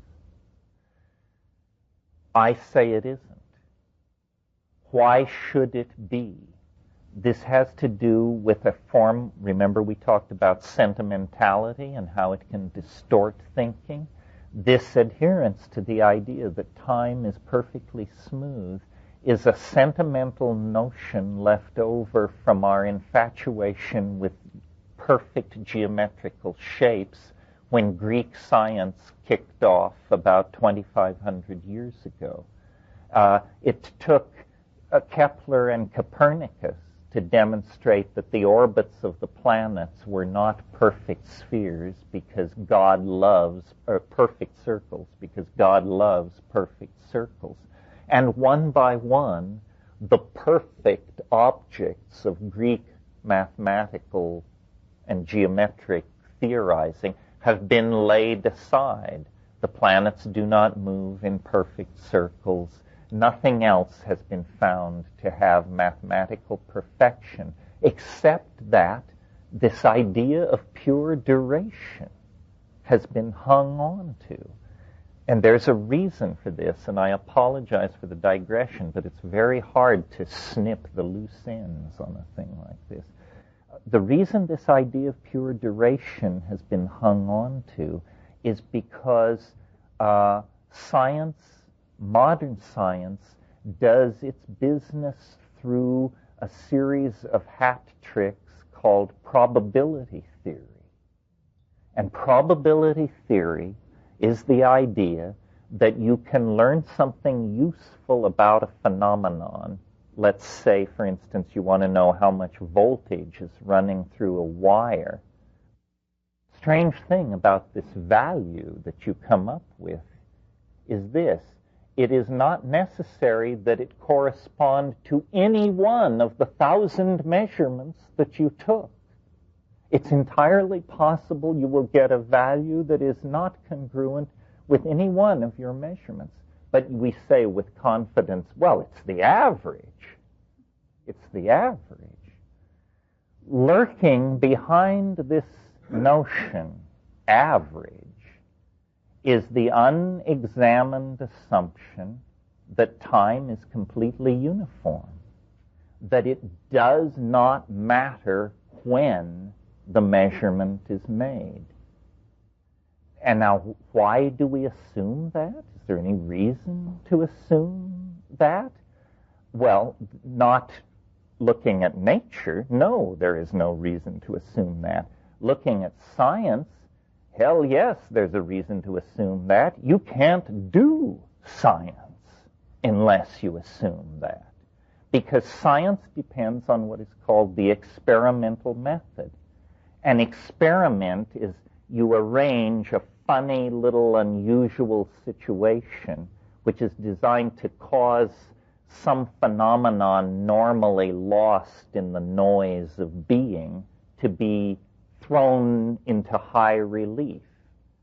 And basic to the idea of experiment is what is called the restoration of initial conditions.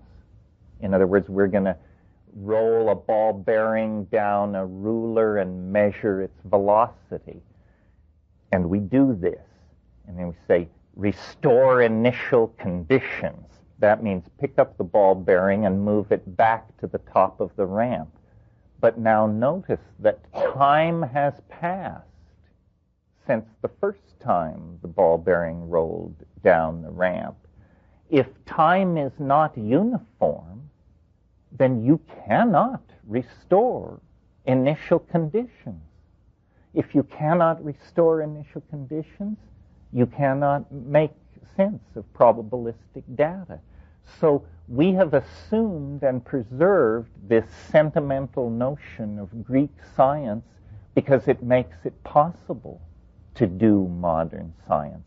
If we were intellectually honest about what's going on, then what we really should say is that probability theory and modern science is the study of those natural phenomena so coarse-grained that an assumption of a restoration of initial conditions does not destroy the integrity of the phenomenon.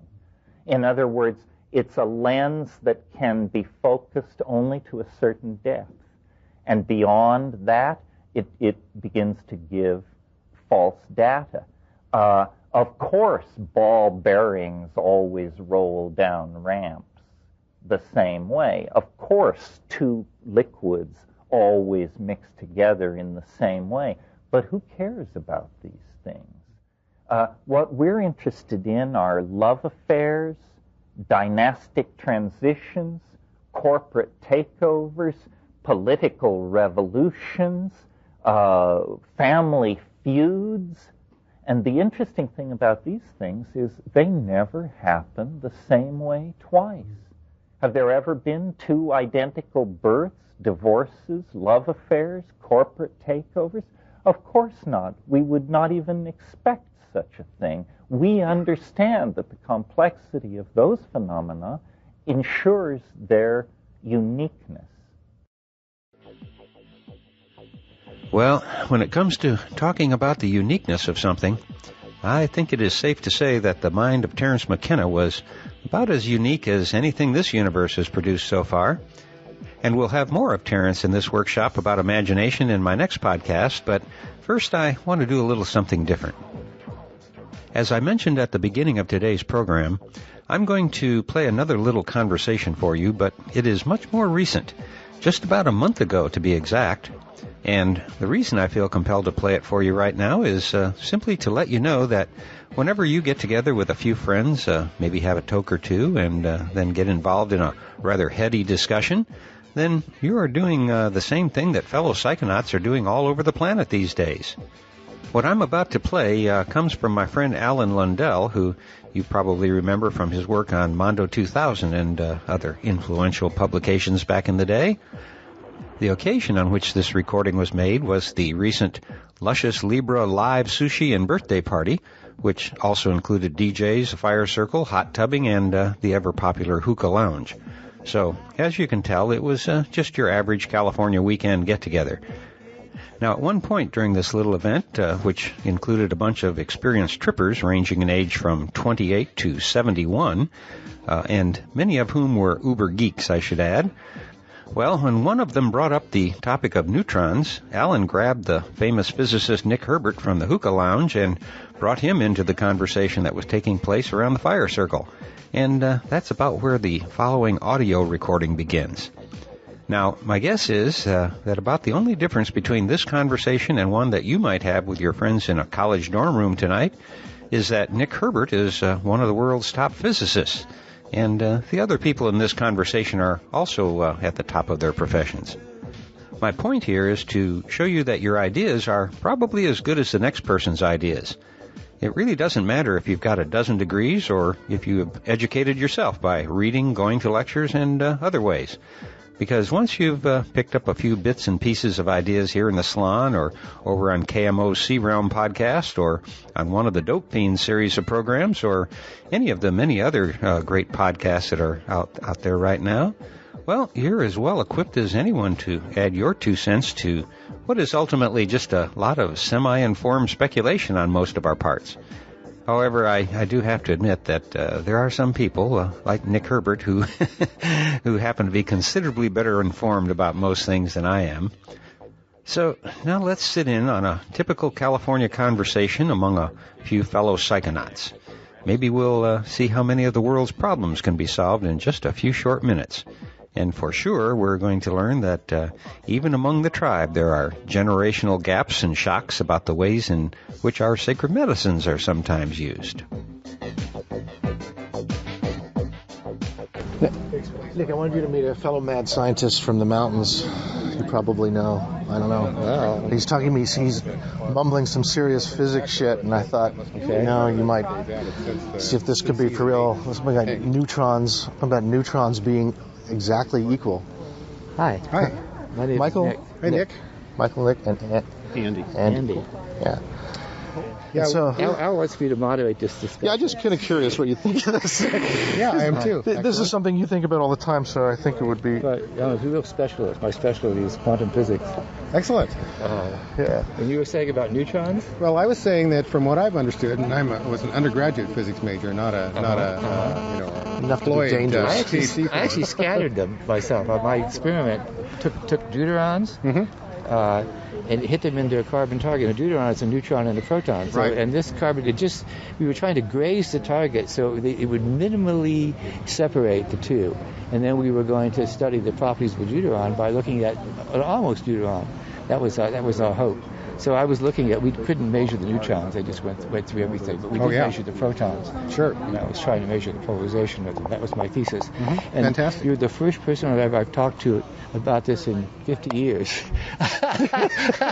Once I got done with that experiment, I wanted nothing to do with nuclear physics. Well, is that when I you, was so bored. is that when you took acid? Well, The yeah, I first took time? acid too, but Yeah. well, it helped me realize what priorities were. That physics was just that way down at the bottom of where the mysteries were. That the real mystery is up here. But I couldn't think of anything to do. I mean, except take get more a degree drugs. in doing that. I don't know. Just imagine taking acid right after an AI final, when in AI you're trying to replicate up here in the brain. It just made your job 100 times harder, didn't it? Well, I don't know. That was just the best trip of my life, though. That's all I'll say. But you realize what a problem, what a gift or what a puzzle consciousness is after you take an acid. Yeah. I mean, before, you're living a life, you've had some experiences down here and up here. You've had that experience. You think you know what life is all about. You take acid. Wow! Now you see all kinds of possibilities that could be, up here. Before then, you fondly thought that you were actually seeing things with your eyes. Well, that and I thought I was pretty arrogant. Physics. I thought I knew, not only what I knew, but what I didn't know. I thought I knew all the areas, but acid showed me that there were a zillion things that I don't know about, especially about the mind. The mind is really big and hard to understand. I wasn't too disappointed on my first acid trip. It's just that I was kind of expecting more. You were expecting more? I did about. Second generation. 300 more on your first acid trip? I did at least 350 bikes. It was probably like Owsley acid because I was getting all of that. I was getting Owsley stuff and. But what did you had heard something that was even greater that you thought you might experience? No, it's just that there was a lot of hype about it. It was like the pre-experience hype. I'd thought PR. I thought that acid is supposed to be an hallucinogen, right? Right. And therefore, you should hallucinate. See things that aren't there. Marketing. And when I looked, I just saw what was ordinarily there, except when you close your eyes. Oh yeah. But then later, I learned that everything that you see is a hallucination. So. That showed that really, my expectations were way off at the beginning. Well, just the fact that most of the time we don't see any auras on each other, that itself is a hallucination. Yeah, absolutely. Well, because we see things the way an ape. We see things that apes need to see, and slightly advanced apes. But all the other shit, what I would like, we were talking about what we'd like, technology. Yeah. I'd like some tech that will help me smell like my dog. A nose where I could amplify things about 100 times, like sound. 1 million times. Well, 1 million times. Wouldn't that be something to see, to perceive that world? Talk about a different world. The world, yes. And I've read hypotheses why we don't have a sense like that. We never get anything done. All these sets going around, you follow. Isn't that where the robots come in? Well, maybe we didn't need it way up in the trees. Yeah, we are wired for survival. Our perceptions are narrowed down to what That's we right, need. to what we need to survive. And so acid is, in a way, is an anti-survival thing. Right. Except for the researchers, except for in LSD, My Problem Child, by Hoffman. I love that book. Yes. My favorite scene in there was where he's walking with some other German professor, and they're walking in the Black Forest. They're stoned to the gills, and they're saying, this is too good for the peasants. Only minds like ours can really enjoy LSD. There's some truth to that. There is, yeah. A lot of people treat it like a party drug and don't look for any particular insights, and therefore don't find any. But the the more mind you have, the more fun you have when it's fucked up. Oh yeah. I mean that's another thing. I think I was certainly glad I didn't take acid when I was a teenager, because now I had really an amazingly complex thing to screw up. The thing is, I was already reading books by Alan Watts and R.D. Lang and all of them really, Leary and all that stuff, way before I did LSD when I was a teenager. So when I finally got around to it, like at age 15. 15? My first acid trip. I don't know. I took Hoffman's advice and waited until I was I waited until I was 20. Latecomer. Good boy. That was about the anyway, yeah, me too. But anyway, it was 15 years old, and it was That's statutory rape. It was just no, we were all teenagers. We all had it, and we were New Yorkers. We were all sophisticated kids. We were all playing electric guitars and stuff, and we were really into the. I remember listening to the Who before we went out. I was with a couple of friends in Brooklyn, and 3 of us went out at night. It was at night, and before we left, we listened to the Who. He actually put on. What, you took acid and walked into New York City? I lived in New York City. Yeah, I know, but. Well, anyway, let me finish. Anyway, go on. No stranger than Amsterdam. This is very interesting. So anyways, what happened was, this friend of ours, he had already done acid, and he was already to the West Coast and back. And I had another friend that was an acid dealer that went, from the hate to here, and so anyway, he was programming us with music, and he played every song that he played. He just kept changing records, put Hendrix, Are You Experienced, The Who, I Can See for Miles, Moody Blues, In Search of a Lost Chord, whatever, all this stuff specifically designed to prep us. And they said, okay, let's go out. So we went out, and we took the subway to Manhattan. And it was late at night, and I remember the subway turned into a serpent. And I'm like, wow, we're inside the esophagus of a serpent, And I remember at one point, there was this group of people that walked by, because people passed through cars, and they walked through. And they all looked really deformed. And like New York, they might be extremely deformed. Like certain limbs were out of kilter with the length of other limbs, and just really weird, And they were walking through, and I remember the feeling I had wasn't so much shock as semi-social embarrassment, because I didn't want to say anything to make them feel embarrassed that they really were that way.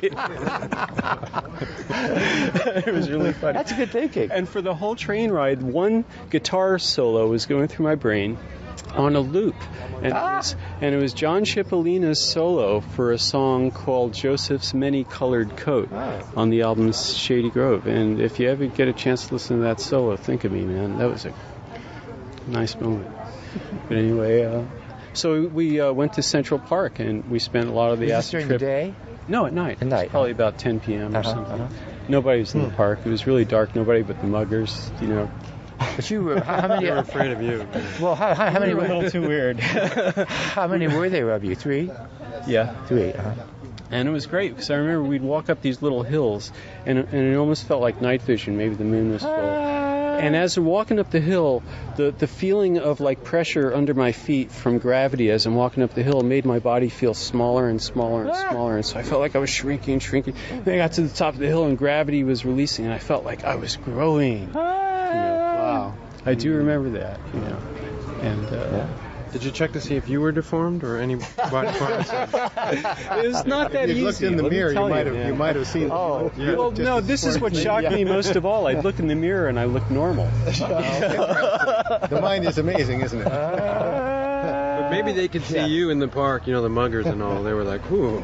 But speaking of shrinking, that brings us back to the original topic, which is, turtles all the way down, basically. There is this theory that in physics that there are worlds within worlds, and that it just continues to infinity, turtles all the way down. But it seems to me, from what I've read of quantum mechanics, that there's reason to think that that's not true. That at a certain level, below the level of the neutron, maybe quarks and electrons, you come to a point where there isn't any inner world. That things like Fermi-Dirac statistics and Bell's theorem indicate to us that there's no inner structure beyond a certain point. That if there were, you wouldn't have Fermi Dirac statistics. You would have statistics like we have in the macroscopic world, where when you throw two coins, for example, you have a 50-50 chance of getting heads, tails, and tails, heads, because the two coins are different. You can distinguish between them. And that down in the sub-microscopic quantum world, you have like a 1/3 chance of that. And the explanation chance for of that, all heads, tails, and head and tails. 1/3 for each of them. 1/3 for each. For heads, tails, and tails, heads, because you can't distinguish between them. And the reason why you can't distinguish between them is that all subatomic particles of a given type are absolutely identical. Wouldn't that be something if all of a sudden our kind of coins did that? Yeah, absolutely. Wouldn't that be something? Change money. Yeah. Primal level. Doesn't that make the case for the crazy wisdom school of Buddhism? Well, it would seem like there's a lot of resemblance between things like Buddhism and Hinduism and physics. I only use coins. I think there is in my view, science has been invented twice. Science was invented once back in ancient India, and they looked at an inner world, and again with, say, Galileo 400 years ago, looking at an outer world. What did they discover? I mean, what is Indian inner physics? I kind of wish there was such a thing that you could read about in books, where they would talk about the structure of the mind and funny little things you can do, like if you close your eyes and inhale 2 or 3 times, you travel to Mars. Real inner technology. Well, supposedly, I don't see any. In the Yoga Sutras, for example, you have this phenomenon of samadhi, where you the brain can focus in in a type of total concentration, and basically identify itself with things in the external world or the internal world, and it's at least claimed that that's another route to knowledge than external scientific experimentation. Now, whether it's true or not, I don't know. It can be checked. I think it's a perceptual validation of science. I've heard that the some Hindu texts were very helpful when who was the guy who was inventing the bomb? I've heard it, but I don't know. It's not confirmed. The atomic bomb? Yeah, the atomic bomb. Perhaps it's that they consulted Hindus to design? The Could text, be, because all perception the text was influenced. Oppenheimer, when the bomb went off, he was standing in the desert, and he says, Shiva. "I have become Shiva, the destroyer of worlds." Right. That's what he quoted. And then when you look at Vishnu, for example, the other, over-god of Hinduism, in Vishnu, Vishnu is asleep, dreaming, and the dream is the world, which is basically a simulation of reality, as far as I can tell. He is simulating our world by dreaming it. People that do DMT claim that they see that. It's an inner hydrogen bomb, Yeah. But they claim to see the mechanisms of the world, and they are kind of dreamlike. Definitely an inner detonator. What's that? I said at least an inner detonator. Yeah, DMT. I've never had it. I did. You know Will, right? Sure. Is Will going to be here tonight? I invited him. I haven't seen him for a long time. Well, he presented me to my first full-on DMT experience. Now, did that meet your standards? Yeah.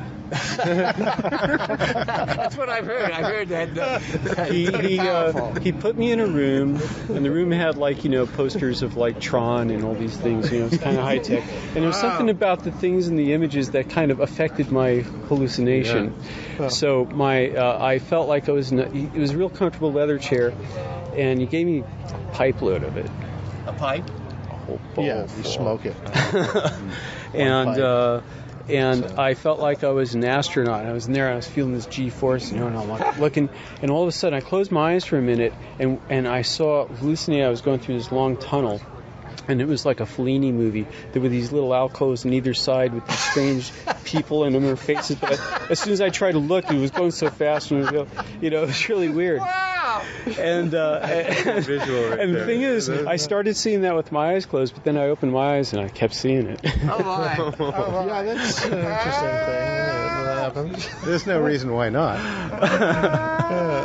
Inner reflecting the outer and vice versa. It kind of mixed in a little and blended when you see in. with your eyes, you're really seeing with your brain, and your brain can project anything on the inner projection screen. Mm-hmm. If it wants to line the two up, it can easily do that. Whatever is occupying your attention more. I did 5-MeO DMT, but I didn't get a strong experience. I just kind of tripped for a minute or two. Well, You'll know it when you do. That's kind of like a. Well, I think it was just a combination of things. I did a pretty large bowlful. Well, what do you have to take before you see big luminous things connecting all of us, and these things shimmer and make noises? I mean, like my heart in you and my lower chakras. Mescaline, that happened. You take mescaline and you begin to see the things that connect people together. When I was like, what was I? 16 years old, and I had a mescaline trip with Moondog's daughter. Upstate New York. We were on a camping trip with my sister and her fiance and some people having fun. The four of you took it? A few of us did, my sister and but we were up all night, and I remember it was warm, and there was all this grass all around us. We were sitting like in lotus positions or whatever. And I remember I was looking at her, and she was really trippy, because I don't know who you remember Moondog was, but he's a pretty fantastic character. Google him. Anyway, we looked at it, and she said she saw something around me, she saw like colors around me.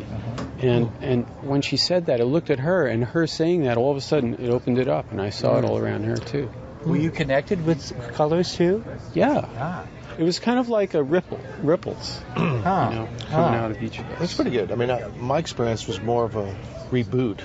Reboot? Yes, sir, Mr. Tech Head over here. You totally got it. I mean, it dissolves your ego or any identity of being alive, like dirt clods in water. Just the hydrogen bomb is not a bad analogy. Are you still there? You come back. You come back. You recoalesce. Yeah, you recoalesce. This is like you must trust in your wetware. Wow. That's a surrender. Right. But you always come back. I mean, isn't that something? I mean, that's one of the most. It's like a reboot. I tell you, it's a reboot of our bodies. But that's one of the most amazing things about psychedelics. Almost all of us have reached a point saying, "I'm never coming back. I've destroyed my mind completely. I'm never coming back." You always do.